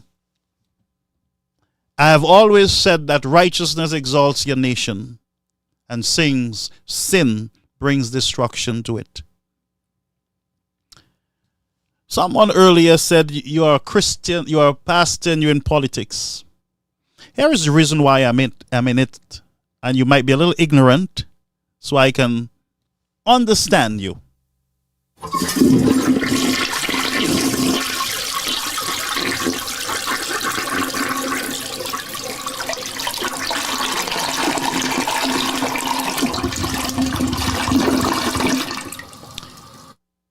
I don't know if you understand that I'm very upset tonight. And I have zero tolerance for ignorance and stupidity and this moronic behavior. Zero tolerance. So here we go. Listen to this. Folks, you can call, the lines are open. But listen to this, right? Let me just put up the flagship, my flagship. Let me put up the flagship, please. Okay, good.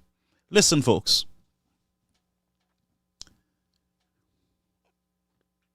We need more Christian, God-fearing men and women in our political system from every level of government, whether it's the passport office, Governor General, in the banks, under regulatory councils, whether it be issuing of license, in our police force. We need more Christian bus drivers, more Christian lawyers and judges with integrity. We need more prime ministers who are God-fearing. We need more district reps. So I am asking the United Workers' Party to go around the island of St. Lucia, prayerfully, call a day of prayer and fast. And don't lean to your own understanding. Pray about your candidates. Because there is moral and spiritual decay in our nation.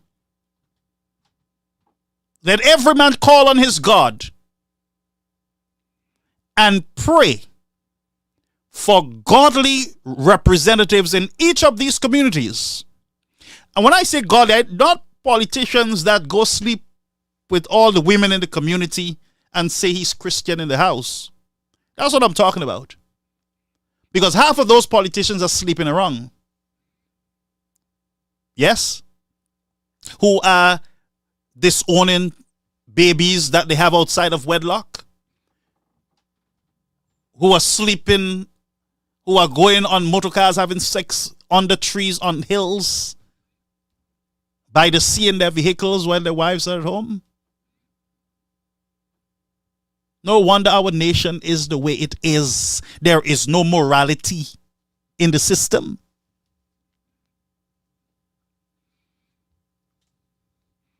So again, I call on the United Workers' Party to go around St. Lucia prayerfully. Every council represented on the island, from Grosile to Vieux-Fort, the hills of Soufrière, and the plains of the valley, the Denry Valley, and ask God to lead you guys. Why? Because we are doomed.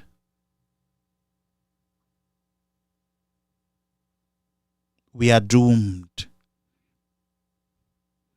Nothing is working for the poor. Our children are being introduced to riotous living and nastiness. That's what it is. Yes, I said it. Nastiness.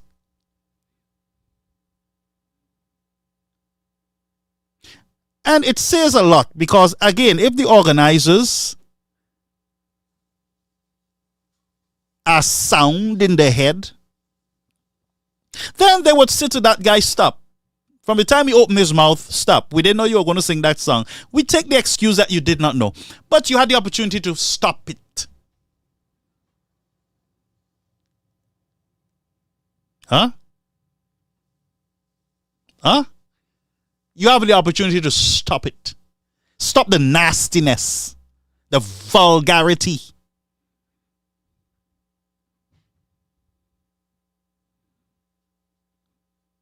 Don't throw it at our children. Throw it at your children. Some of these mothers are fighting to keep their homes together with these young people. Some mothers are going through hell because they don't have a father figure in the house. Or if there's a father figure, daddy is with his jabal down the road. So the mother now is stuck to keep that child together. She sends that child to school or a school function. The child is introduced to nastiness, comes home, put more pressure on that single mother.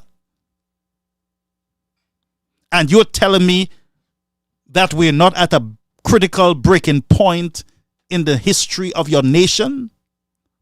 And you think it's business as usual? Is this something acceptable in the society?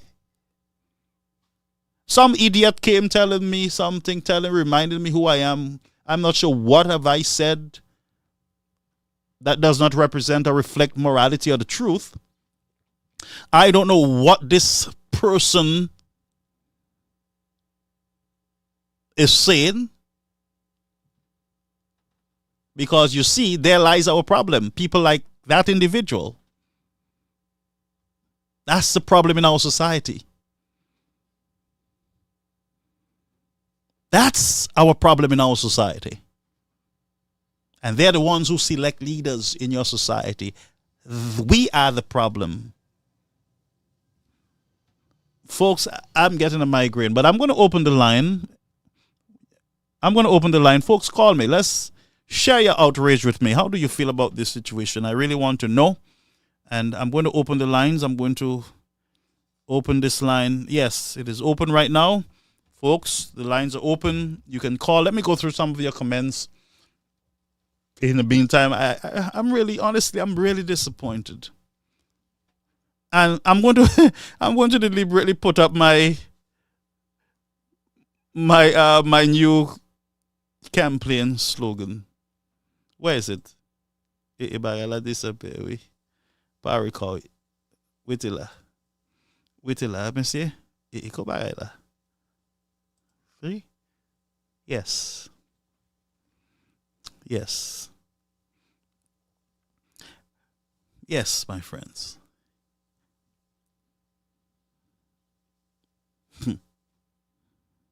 You all see what's on the screen? Critical for the development of a nation. A prime minister, a leader.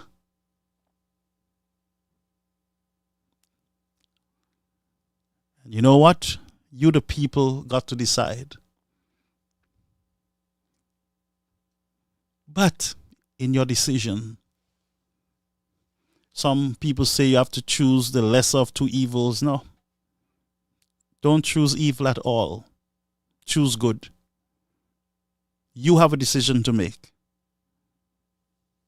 And the country depends on you.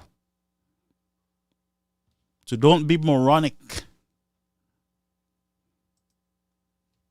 Huh? Have a level head. Level head.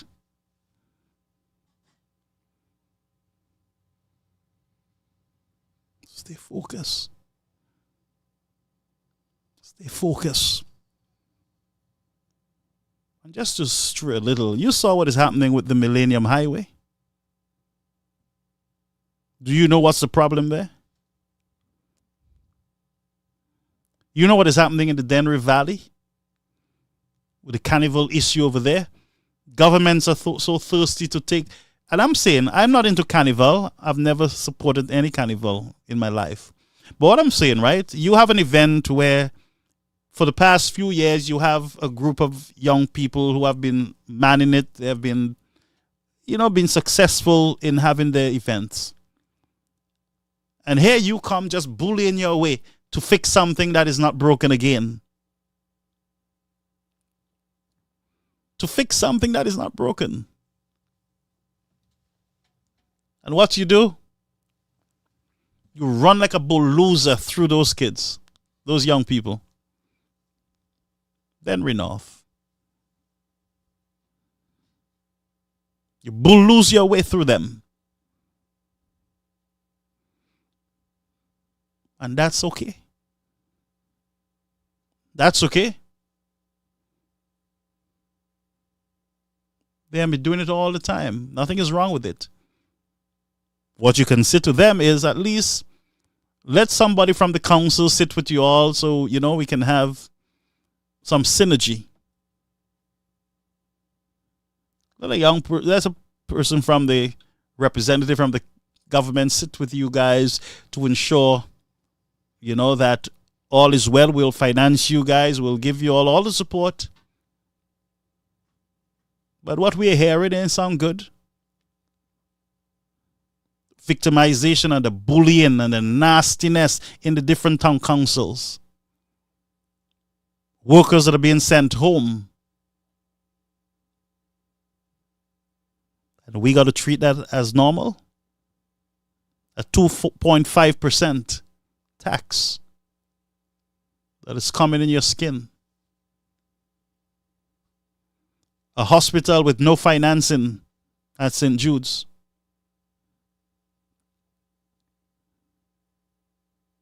But you hear cricket. No pictures. Remember they were putting pictures out every weekend? Remember a big team? Mr. King, all of them in their hard hat? Sorry to say if the hard hat fall off, he can't pick it up. Obese on government? Huh? Pictures up, photo up. The fence have arrived, the pictures are up, but nobody can't get pictures of the inside. Not a word, not a word.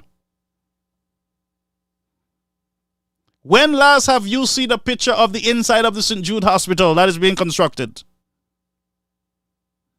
Phase 2 is in full gear. It was announced by Miss Jade.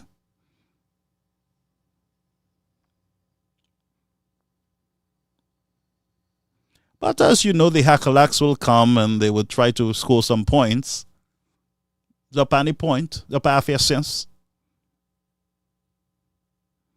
And you will figure out that you don't make sense when you end up at St. Jude yourself. That's how you figure out that you're not making sense, When you have to go at St. Jude's, or your family. Some of you, I'm not even going to say that. Some of you are eating people money so you wouldn't know, you wouldn't feel the pressure at the supermarkets. So you would know. Unless one day you have to spend your own money. Then you realize everything is really expensive, and your question would be, how can the poor survive in the country? But oh, no, nothing to see here. My government is in power, so everything is going fine. Everything is nice. Nothing is going wrong. Nobody tells the truth in government anymore. Smoke screen everywhere. Unemployment is the lowest. The best jazz, we make $5 million out of 14 million or 12 million. I don't even know what the number is right now. Our roads are beautiful. The Millennium Highway, beautiful project, almost finished. Folks, let me ask you a question, and let's be honest, right? Think about the path that the United Workers' Party was on when it comes to projects. Do you know, and it's a matter of fact, do you know that the Millennium Highway would have been I think, almost finished by now. Do you know that the airport would have been way ahead of the game? Do you know that the hospital at St. Jude's would have been finished? Do you know that?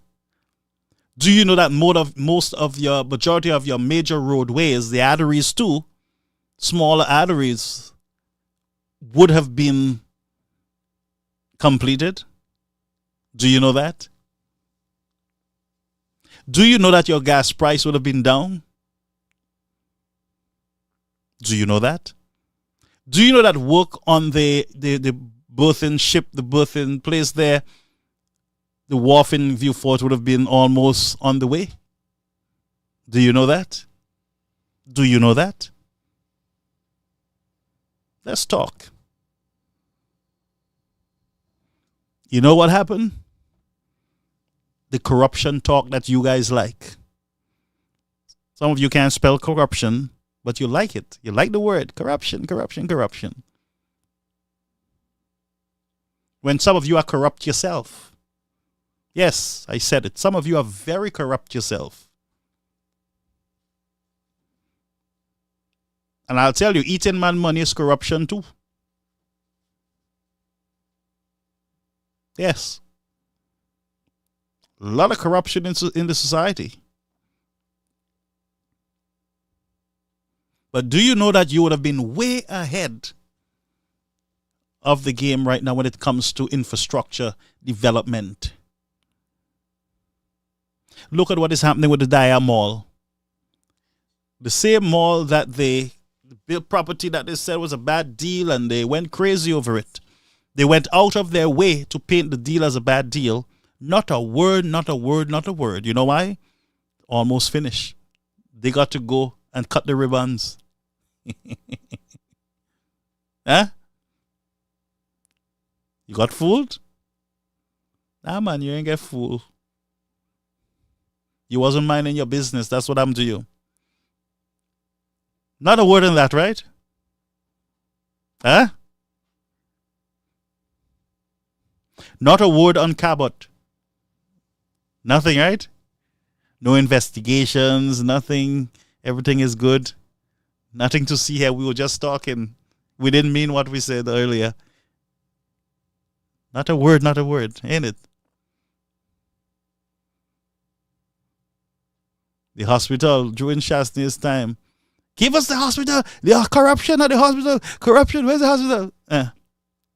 Not a word, not a word, not a word. Not a word. Cabot was their talking point. The worst thing, guess what?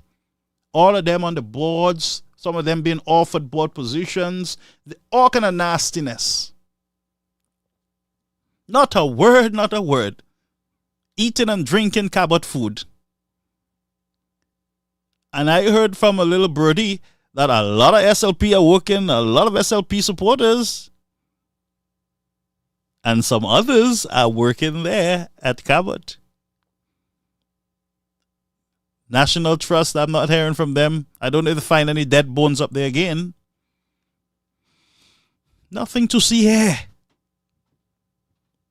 Folks, you are living in some nasty times in your country. And I would say to those of you who pray, pray more. Because things will get worse before it gets better. You hear me? And I'll tell you, just look at the mouth service that they're giving to the poor. No accountability. You think the Banans land story is finished because people are swigging lawsuits everywhere? The people need to know. The people should know. The people must know. And it's time for you, St. Lucians, to take ownership of your country. Don't let no political party take ownership. Whether it's the UWP or SLP. No. It belongs to the people of St. Lucia. St. Lucia belongs to the people of St. Lucia, sons and daughters of St. Lucia. Don't let nobody treat you like you're walking into the SLP's compound. so you can stand outside government buildings and protest.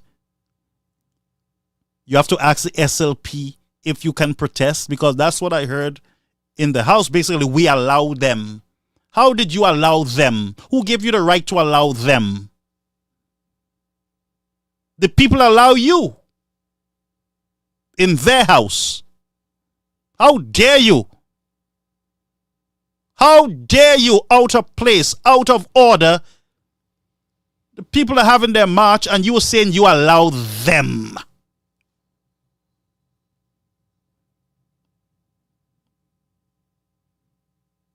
And I would tell you, we're not dealing with morons.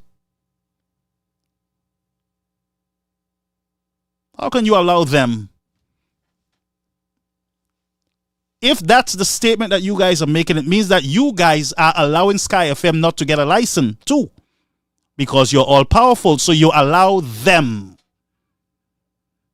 not to have a license. You're that powerful?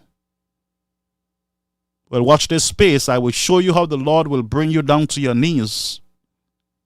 And when you get there, you must look up and know that He is God, all by Himself. That He sets up kingdoms and He takes them down. And that your power is limited, not unlimited. That's why there's an expiry date on your political journey. And I will remind you of it. This is it. This is your political date of expiration. We must always remind our leaders throughout the Eastern Caribbean that there is an expiry date.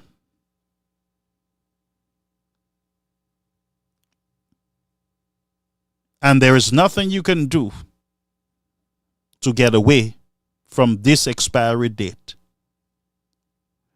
Caribbean American News will continue to remind you through this graphic that whether you call it now or later, there is an expiry date.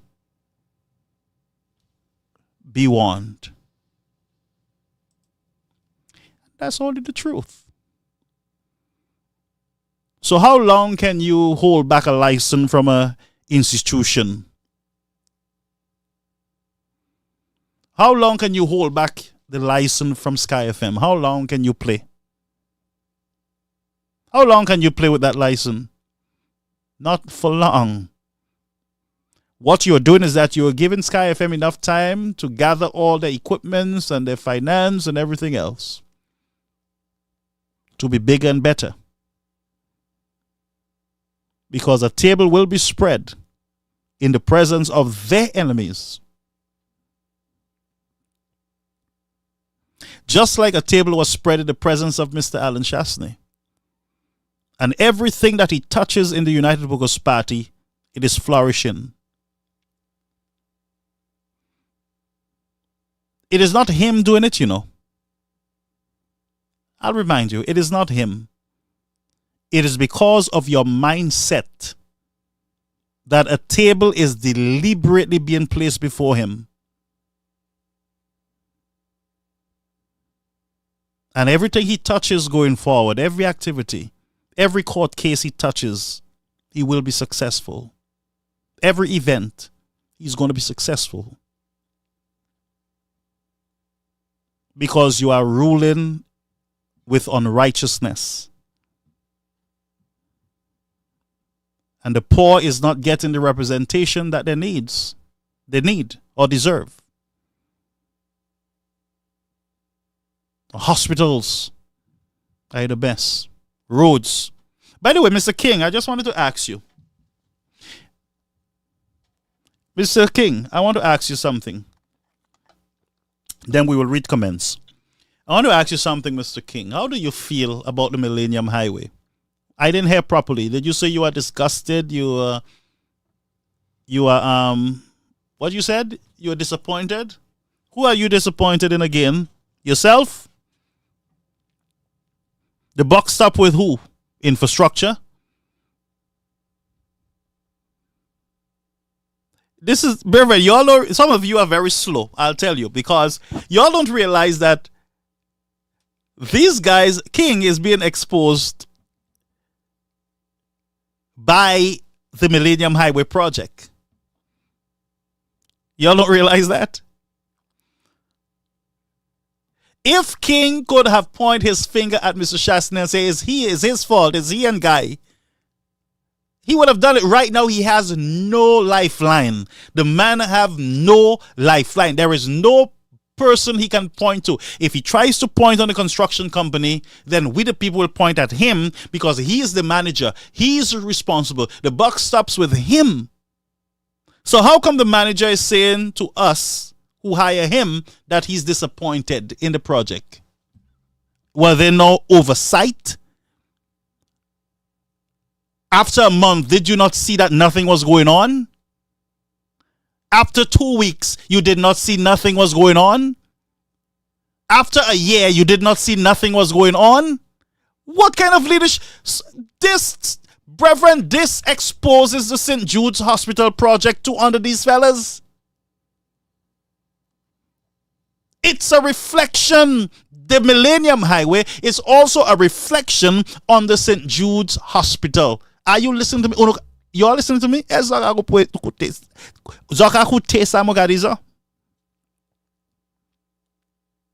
He did not know. Remember, there was an interview done by what's his name?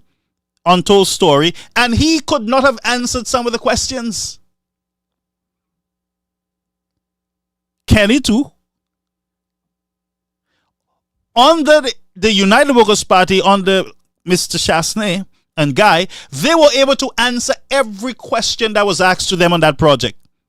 Without paper, without any script, without any prompter in front of them. When you ask them fellas, you know what they say to you? We are not the engineers, and we follow the science with construction, and we have our people. We trust our people that they will do a good job. Did you trust C.O. Williams? Did you trust the company when they were doing that Millennium Highway? Did you trust them, or did you verify that they were doing their jobs? I mean, that's just a fair question that I would ask. I mean, I make sense. I can't flush myself because I think I made a lot of sense there. How can you, and it means that you're out of touch, just like your government, they're out of touch with the prices at the supermarket. Where do you guys drive? You don't drive through that cul-de-sac area to go. When you guys went to View Fort, where you guys pass? I need to ask. Did you all use a helicopter, a plane, the boat? How did you get to View Fort? When you were walking during the time with the police guards behind you? Did you pass up the moon, you come down, you would still notice that the roundabout is a mess. So my question again, what road you always drive on? Are you so out of touch? Even at the airport, them fellas traveling at that airport every day, every week, them fellas going outside on a plane. They're passing the St. Jude Hospital, the stadium. You guys are not seeing that. Look, your heart don't make you're not feeling anyway towards these projects. Some of you live in Grosile. Do you not go around and see what's happening up there? You guys are out of touch, I can tell you that. And no wonder you say to your people, don't say nothing bad about us. Don't say nothing bad.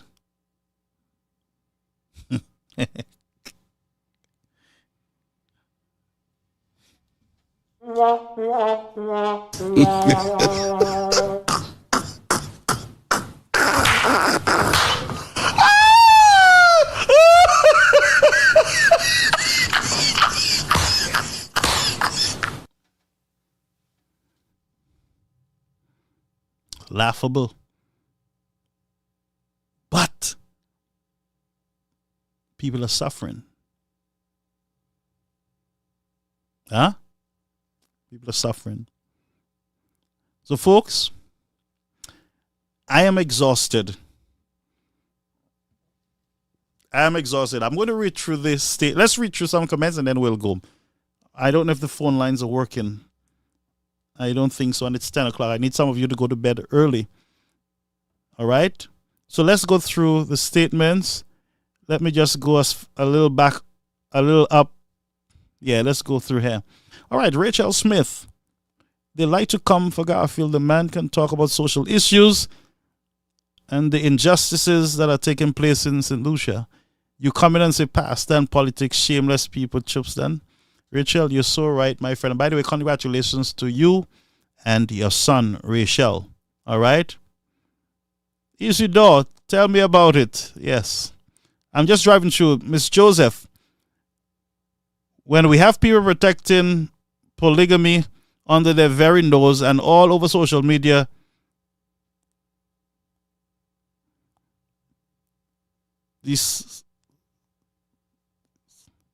desolating the nastiness and think it's okay, what do you expect will happen? Moral decay. Coley James, my troublesome friend, you are bound in the heads. Reynolds, the polygamy thing is another topic. I'll never follow those people or what they do. God will deal with them accordingly. Yes, the Bible created one man for one woman, and that's where we stay. Back in Old Testament, we saw where men would have more than one wives. The Lord permitted that way. But then even the wise man turned around. He says, vanity of vanity and vexation of spirit. All is vanity. All right? Calling you on the air, Caribbean American News Media. How are you, Brother Gaffel? Not bad, as usual. When I touch on these topics, it's a little, it gets me a little concerned.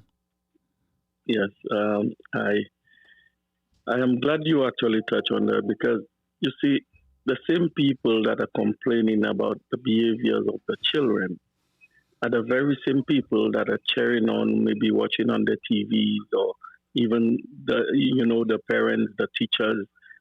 They are the one who are encouraging those kind of behavior. Because if you're gonna teach the kids,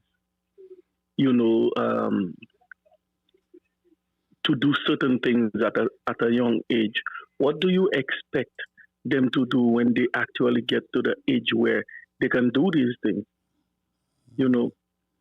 I find it very disgusting to have the guy singing the song on the stage, and furthermore, isn't it a school Calypso? Yes, it was a junior Calypso school. Junior Calypso, yeah. Right. Why not have kids entertain themselves? Yep. Right? They were doing a good job all by themselves. If an adult were to be there, find an appropriate song. Find something, man.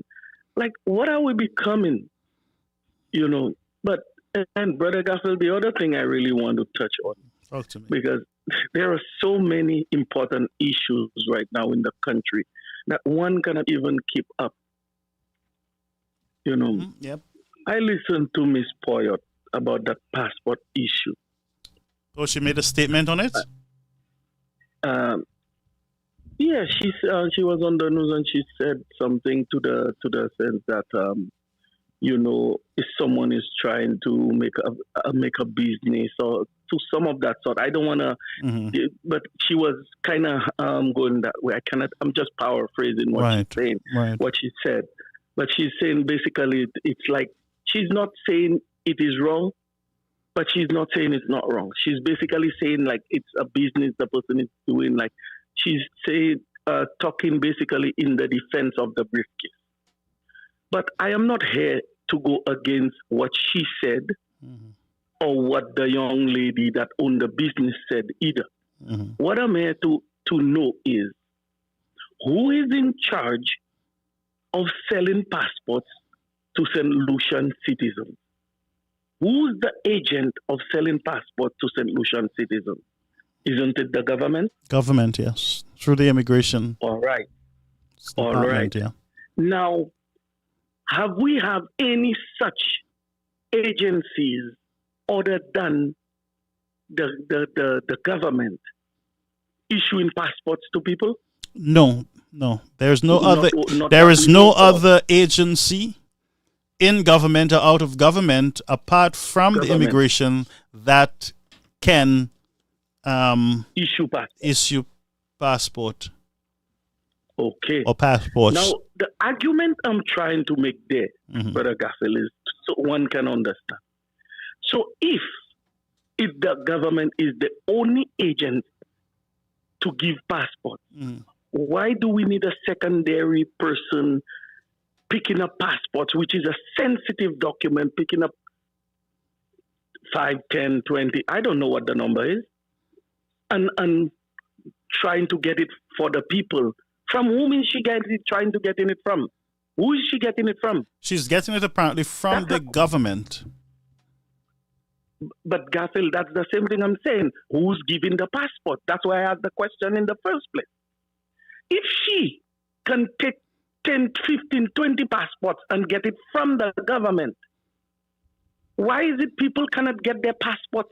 Why do they need a secondary source to gain their passport? Does that make any sense to you, brother? What happens is that some people are frustrated, they don't have the time, and they would prefer to pay somebody to go and get that thing for them. I think that is what's happening there. Because the government is inefficient when it comes to the mass, the St. Lucian population, then this woman is coming in to help the few who have the means in getting those passports. But the regular person should be able to get on those lines and get their passport in 5 days, just like she's getting it. But that's where I'm saying. Yeah. That's what I'm saying. That's why I tell you I don't have an issue with what the lady said, which is the owner of the briefcase. Yeah. That is not my concern whether she has that or not. My concern really is who's issuing those passports. And if the government is the one responsible to issue the passport, why is it a regular person cannot obtain their passports through the normal channel? And Because, yes, within the Brother same Gaffel, time we have frame. to Yeah. be- within the same time frame, we have to look at things for what it is, Because if I can go, let's just say, if I can go to the courts and represent myself, the only way I will not represent myself is if the courts don't allow me to represent myself, right or wrong? Yep. Now, it depends on who you're going up against. Yep. If you don't need the representation, you don't have to get the representation, right? That's right. So that means the government is making it difficult so these avenues, these channels can make money. Brother, that's the only way I see it. Well, you understand? Well, the truth is, I don't believe that the government is trying to make it difficult. I just think that the government is just not doing what they're supposed to do, just like what King is doing with the Millennium Highway. They're not efficient. They're not effective. They're not working on behalf of the people like they should. Look at our hospitals. All Same right, story. all right. Lack of supplies. You have a point. So you have a lazy point. government. But here is the issue. No, we don't have a lazy government, Brother Gaffel.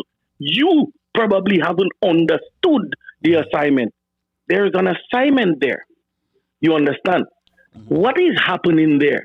And I made that point I think last year on Timothy Polion's show. My brother, we have to look at what is really causing the problem. I know everybody tend to jump on the bandwagon and blame a minister directly or a personnel directly. But I always say the people that we keep hiring to look after the affairs of the country, which is the public servants, they too have a major part to play in what is happening in this country. And I'll tell you, for one, talk to me.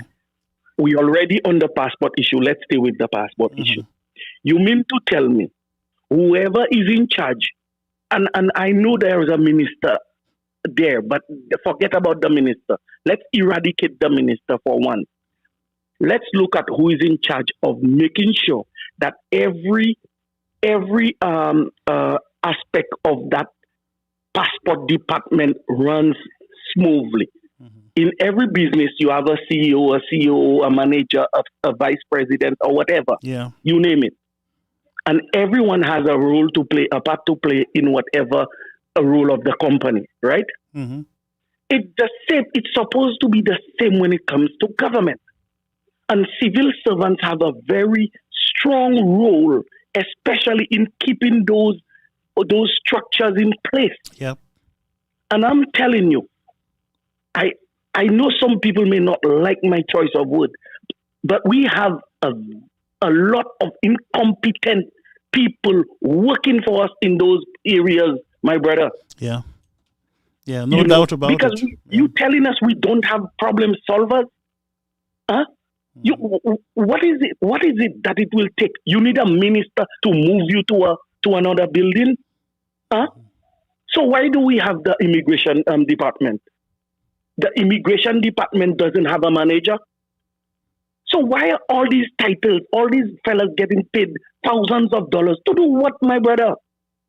But what we want to do, caller, is to find out, and the government got to be accountable to us, the people, and no threats of lawsuits and those foolishness would prevent us from asking those questions. And the question would be, of course, how is this woman able to get passports in 5 days? How? You got to answer. You got to. It's easy to find out, and I'm sure after we've been asking those questions that people are not getting their passport in 5 days anymore because the heat is on. So that person would have gone in hiding, knowing that the heat is on them. So I want somebody to call us and let us know if you're getting your passport in 5 days from the briefcase still. I would almost tell you no. No, Brother Garfield. There is also that concern, because I heard Mr. Polion read some, I think it was a letter, a press release, or whatever it was, about asking for them to not mention where that crime happened, the recent homicide. Yeah. Right? Now, if you look at the things that some people are engaged in, they use so much energy. They engage in the wrong things, my brother. You know, the wrong things. They put in the energy, they direct their energy towards the wrong things. Because if they will use that energy to take up the time to write a letter, to do what? For what? You cannot control the narrative. It's not for you to do. Your job is to do what you have to do, whether it's to protect the people, whether it's to protect buildings, whether it's to clean the city, you name it, whatever your job title is, that's what you ought to do. You know? And let me tell you something.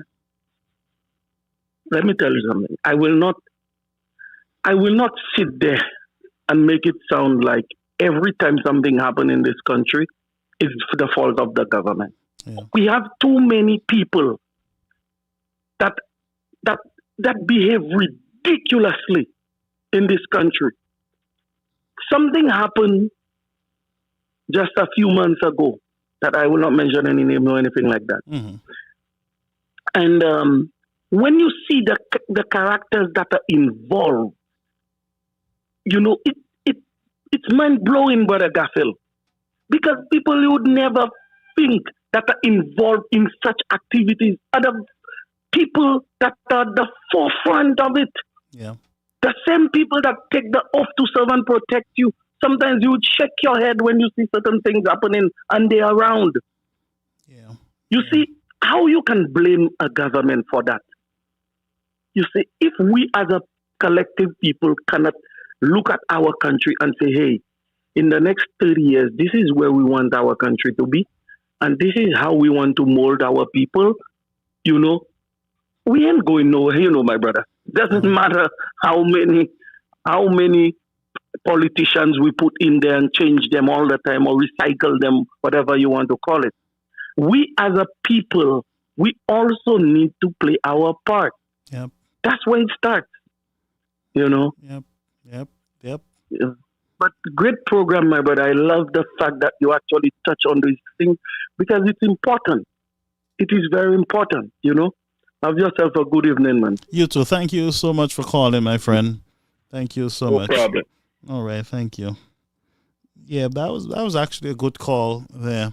There are a lot of issues out there in the society in St. Lucia that we need the voices to speak up. Don't allow anyone to, as I said, bamboozle you into silence. Force you into silence because you want to keep your job, or you have some deal that you're hoping will come through, and you're afraid that somebody will victimize you, just like the guys in Denry North was told, whatever we discuss, if we hear it out there, we're not going to push for you.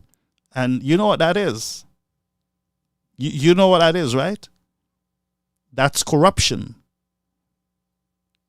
Yes. That's a good time to use that word. Corruption. If you are government, a local government agency, and I need to get something done, and we had a conversation, you tell me if I talk that you will not do this for me, that's called corruption, sir. Call you on the air. Caribbean American News Media. Good evening, Brother Garfield. Pleasant good evening to you, my friend. And everyone else in the forum tonight.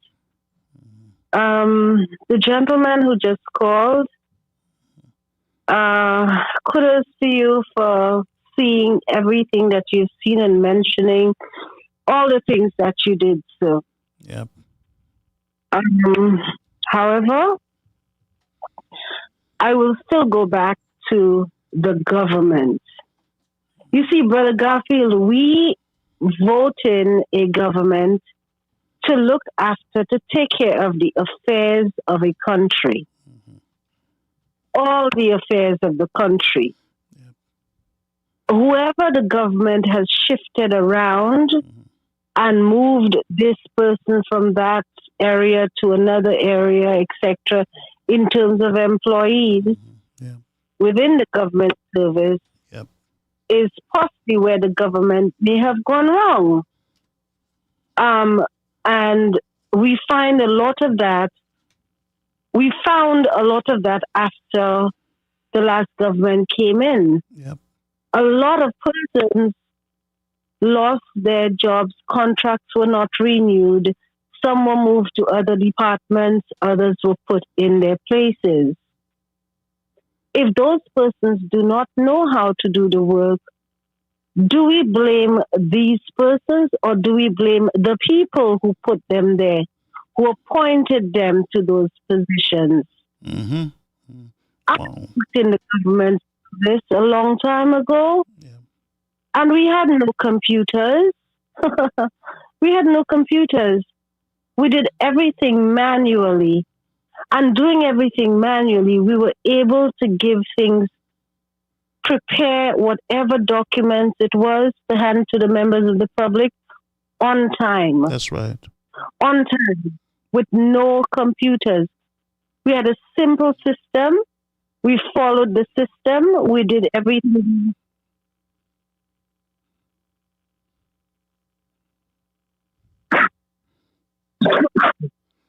Are you there? Yes, I'm there. I'm there. Okay. I was just hearing myself again. Yes, I'm here.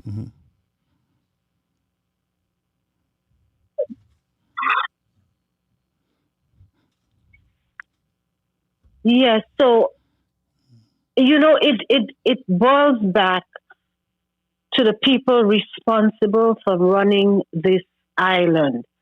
St. Lucia is a mess. Now, I will touch on something. I mean, other than not having computers and we had the system in place that we followed, I will touch on something else. Mm-hmm. This person from the tourism authority or wherever who wrote this letter to ask that certain media personalities do not say that someone was murdered in Rodney Bay Marina last night, that person is completely out of place. Out of order. And I'll tell you why. Yes. Mm-hmm. Out of order. Yep.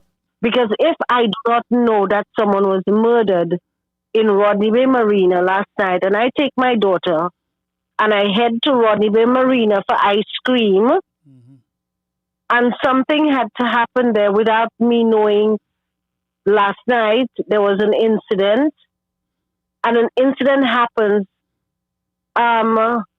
thinking that I'm totally safe with her. Who am I to blame? Myself? Myself? No, I don't know, because the media never spoke of it. I don't know. If I know it happened, then I will say, you know what? Sorry, but we can't go to Rodney Bay Marina just to be on the safe side. But Collie, remember Mr. Pearce said, the Prime Minister said some time ago that the problem with crime is the way crime is reported. Mr. Pierre needs to stay home, to resign and step down for the nonsense he speaks every time he opens his mouth. Mr. Pierre does not have leadership qualities. Mr. Pierre cannot lead St. Lucia. He has proven that point. And Mr. Pierre needs to stop talking. Mr. Pierre cannot even work. He can't speak far less for work. So when Mr. Pierre makes statements, right now, when I listen to them, I just shake my head from side to side. And I just ask God to ask Mr. Pierre to stay home, please. Ask Mr. Pierre to stay home. Do not occupy the seat of the Prime Minister if he cannot do the job. We have a problem with crime in this island. It needs to be handled, and it needs to be handled from the head all the way down to the toes or the tail, whichever way we want to put it. All the way to the feet. Because the problem it exists, we cannot hide it, we can't run away from it, we can't ignore it. We have to stop the excuses. We need to do what we need to do to take care of crime in this country. Now, I will move from Rodney Bay Marina and that crime that happened last night that they don't want us to speak of. Do they think they're protecting tourism on the island when they do that? Something is going to happen in St. Lucia that is going to cost this island, and I'm not calling it upon us, but it is going to happen. But Colin, no letter was circulated when we had the escalation of crime in Vieux Fort. Exactly, because the ghetto, it was not the marina. No letter for Dennery. It was the ghetto. Dennery is on the East Coast. It's a little village. The people, remember, Mr. Pierre made the statement about where people live. So it happened where people live. This murder happened where people live. Wow. In the north of the island. So it's not supposed to be spoken of because people live there. Mr. Pierre, stay home. Now, excuse me. That's okay. This lady, this passport lady, something is going on in the passport office, in the immigration office. It is pretty obvious that this lady may, and I say may, I'm not implicating you nor myself, may have an individual who's assisting her in the passport office with her passport. So she's able to get them out quickly. Whoever this person is, the person in charge of immigration and the passport office needs to account for what is going on in his or her department. They need to account. The minister responsible for immigration needs to come out and make a better statement than say somebody started a business or whatever. Hopefully she has seen the registration of this company and she has seen what the company is, what the responsibilities of that company is, because when you register a company, you are supposed to say what the company will be handling. Everything the company does has to be stated when you are registering a company. This woman's registration for her company, does it allow her to get passports on behalf, apply for passports on behalf of the citizenry of St. Lucia? Do we know that? Does anybody know that? And if it does, kudos to her. Yeah. But if it doesn't, why is she doing it? It's illegal. You see, these are all the things that we do not pay attention to. We're looking at all the money. The woman saw a loophole, she took advantage. And there might be nothing. That's her business. There might be nothing in the Constitution or the laws of St. Lucia that covers third party when it comes to the handling of people's personal document. I'm not even sure if there's anything that, because third party agencies basically might be new to St. Lucia. Well, we've had instances where lawyers handle passports for people, because they're not on island, or they may be busy in truth, or they're traveling. Maybe with they have traveled on another passport. They probably have dual citizenship and need their passports, their solution passport. But that lawyer must get legal authorization to handle those documents. Yeah, that's right. That is called so power of attorney. Have done it in their capacity. However, this woman with her company, the question that needs to be asked is, when she registered her company, does her company have the power via her registration that she can handle such documents on behalf of St. Lucia? It's a simple question. Okay, it's a fair question. If it is yes, then if it is yes, then the woman is within her right to do what she's doing. And if she can assure the safety of those documents, then she's okay. That's right. So you with me? So this is the. But sorry, not to interrupt you, caller. That's where the minister responsible should say to us, the people, that, we will look into it, and if we have to put something in place to ensure the safety of those documents or the protection of people's personal information, then we will work along with her to get something in place where those documents are secured.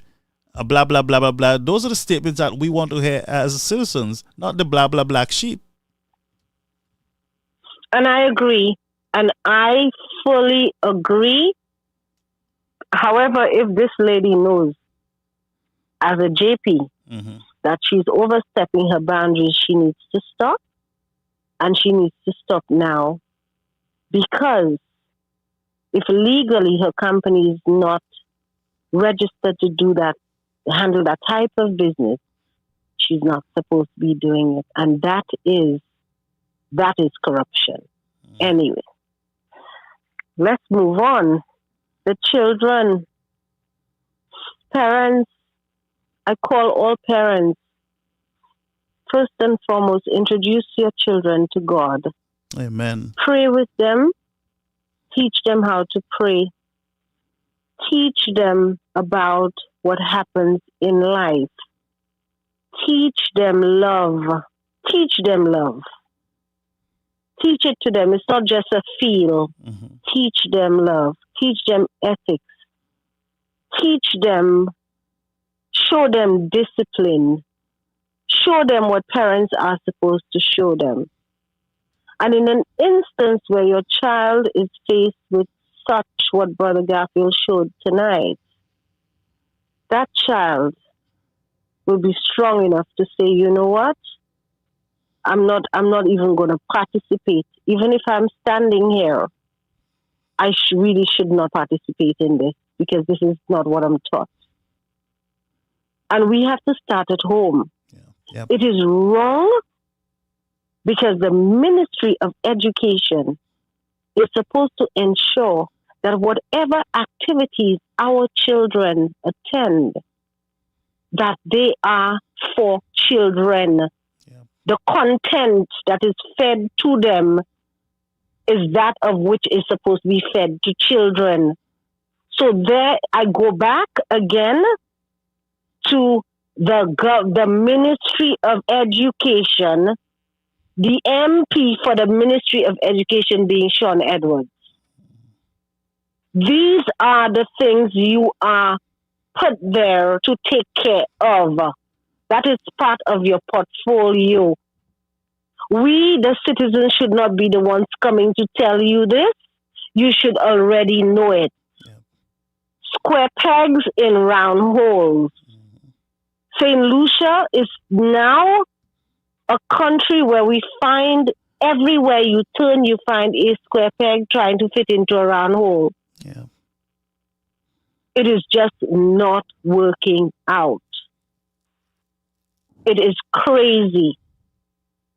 Thankfully, my daughter was not at this event. I was just going to ask you that. I know Saint, but my daughter was not at this event. These are not the events that I allow her to go to. I always say to her, there's Kiddies Carnival, there's this, there's that. I say to her, let me tell you, when you get to 18, you have a choice as to whether you want to do these things or not. Right now, this is not where your focus should be. Your focus is elsewhere, honey. And yes, you can have fun, but there are different kinds of fun. Because this, to me, is not fun for a child. I'm going to call and Sean Edwards tomorrow. Cannot go. I think he should be given a call, and I think this should be discussed with him, and we have to hear his feedback on it. Yeah, I'm going to give him a call. Because this St. Lucia has gone mad. St. Lucia has gone totally. St. Lucia has gone to the dumps. And we St. Lucians are, let me tell you, all talk and no action. All talk and no action. We just keep talking with very little action. And if we do not act, we're not going to have much of a St. Lucia to speak of soon. That's right. We are not going to have one. So we, the persons who are 18 and over in this country, we all are feeling the pinch. We are all feeling the pinch under this administration. We need to stand up collectively and let our voices be heard. We cannot run. We cannot run from this, because what we're doing is we are allowing this administration to destroy this country completely. We're not going to have much of an island left after this. And this is not a joke. People need to take this seriously. I mean, look around us and look at what's happening and look at the excuses. One of the things we teach our children is when you do something wrong, right? How many of us parents take excuses and say, oh, it's all right, with an excuse? Do we accept excuses from our children, or do we say no excuses? You need to speak up and say what happened, and you need to take responsibility for it. Yep. And that is when you can make it better. You can change the entire story if responsibility is taken for the action and that is corrected. But if we just keep making up excuses, as we see the lot in our House of, if we even have that left, the House of Parliament, we hear excuses. We do not hear people taking responsibility. It is the only way we can better things in our lives. Amen. Amen. If every day I'm cooking food and I'm burning it and saying, oh, it wasn't me, it was the cooker. Am I ever going to stop burning the food? Nope. Or should I say, you know what, let me pay attention to what I'm cooking and time it properly and stuff, because I'm the one who's allowing the food to burn. The day I take responsibility, my food does not burn anymore. Yeah. So it's a matter of people taking responsibility and start from the leaders. And I'm happy that the children are seeing what they are actually seeing now. Most of the songs. And speaking up about it. Yeah. It's affected the Speaking kids. up about it. But sadly, the gentleman did not get the message. He went on encouraging them basically with that type of music. Sad. No, I saw this and honestly, I did not pay, you see the attention that you put on it, I have to be honest.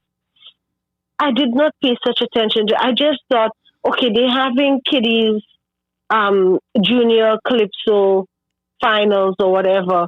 Shouldn't it be the juniors entertainer? Because what's this hardback doing on the people's stage? You know how I got to... That's all I thought of it. What captured my attention is that one of the boys did a very good job. I think it's St. Mary's College, and the message he brought out, I say, wow, these guys. So just a voice said to me, go a little deeper. Keep going into it. So earlier today, I went in, then I came across this guy. I was like, this can't be the same stage. Let me just continue, my search, doing my research on it and everything else. And this for me, I was there with my mouth wide open. I couldn't believe it. Yeah, I was shocked because a lot of people would just browse through it. Yeah. And he's encouraging them to jump up with your lover. Yes. Jump up. I mean, and I listened to it about 10 times just to make sure I'm hearing the right thing. And you know what? Look at what's going on within the secondary schools now with those young people, their behaviors, the videos that are surfacing all of a sudden. They're on social media. They're just doing stuff like crazy people. We want to blame these kids when we have such going on right under our noses at a function that the Ministry of Education put together. Yeah. And we want to turn around and blame those children. Yep. We have to take the blame. Yep. It's true. And it boils back to government. Gouvernement. We vote in a government to do a certain job for a country. And if you cannot do the job, you need to step down. Yeah. Now, I don't know how people feel about this current administration, but in my opinion, my humble opinion, this administration has failed St. Lucia at every juncture. Health is failed. Our children failed. Education failed. Our infrastructure, meaning roads, failed. Food, grocery prices, the price of fuel at the pump when fuel is some $70-something on the world market. Failed. We're still paying high prices. All this government knows what to do is to tax St. Lucians, squeeze blood out of stone, like I say. That's failure. Failure at our social fabric is completely broken. Spiritually, this country is hanging by a thread. By a thread. When you look at St. Lucia, honestly, St. Lucia is almost sunk. Almost. I think maybe it's the two Peters alone that's still above water. Yep. And Mount Jimmy. And all the rest of St. Lucia is underwater. Now, a lot of people may not understand. Then again, a lot of people will understand. Yep. I don't think we're so silly that we cannot understand this language. In other words, we have a bunch of fellas and guys and ladies sitting in our parliament who are not doing the jobs they are getting paid to do. They have failed St. Lucia, and we need to call them out of the parliament. not call them out anymore. We need to call them out to step out of our parliament and give it back to us, please. Yes. Because it can no longer go on. Yeah, my friend. But I got to go now. It's late. But thank you so much. You know me already. Once it passed 10 o'clock. Thank you so much, my caller. You do your stuff, but Garfield. I'll give you a call tomorrow. Hope you feel better. Yes. Good night to you and good night to everybody in the forum as well. Good night, my friend. Thank you so much. I always appreciate your call. Yeah. All right, folks. We got to go now. We've had a long run. We were scheduled for 10. I know Cooley James always want me to go beyond 11 o'clock. Cooley James, you need to go to bed. You need to go to bed, all right? So, folks, I thank you so much for being here with us. You know, I really appreciate it. And I spoke about Christian education. Some of you can invest in a Christian school, and I can help you get your kids into a Christian school. I can help you get your kids out of these government schools into some of the Christian schools we have in St. Lucia. The SDA Church alone have a number of those schools out there. And we can have a program on it. I can get information for you, and I can see how I can get either the principal or the pastor who's responsible for Christian education in the Adventist Church to get you have nothing to lose. You have nothing to lose, friends. All right?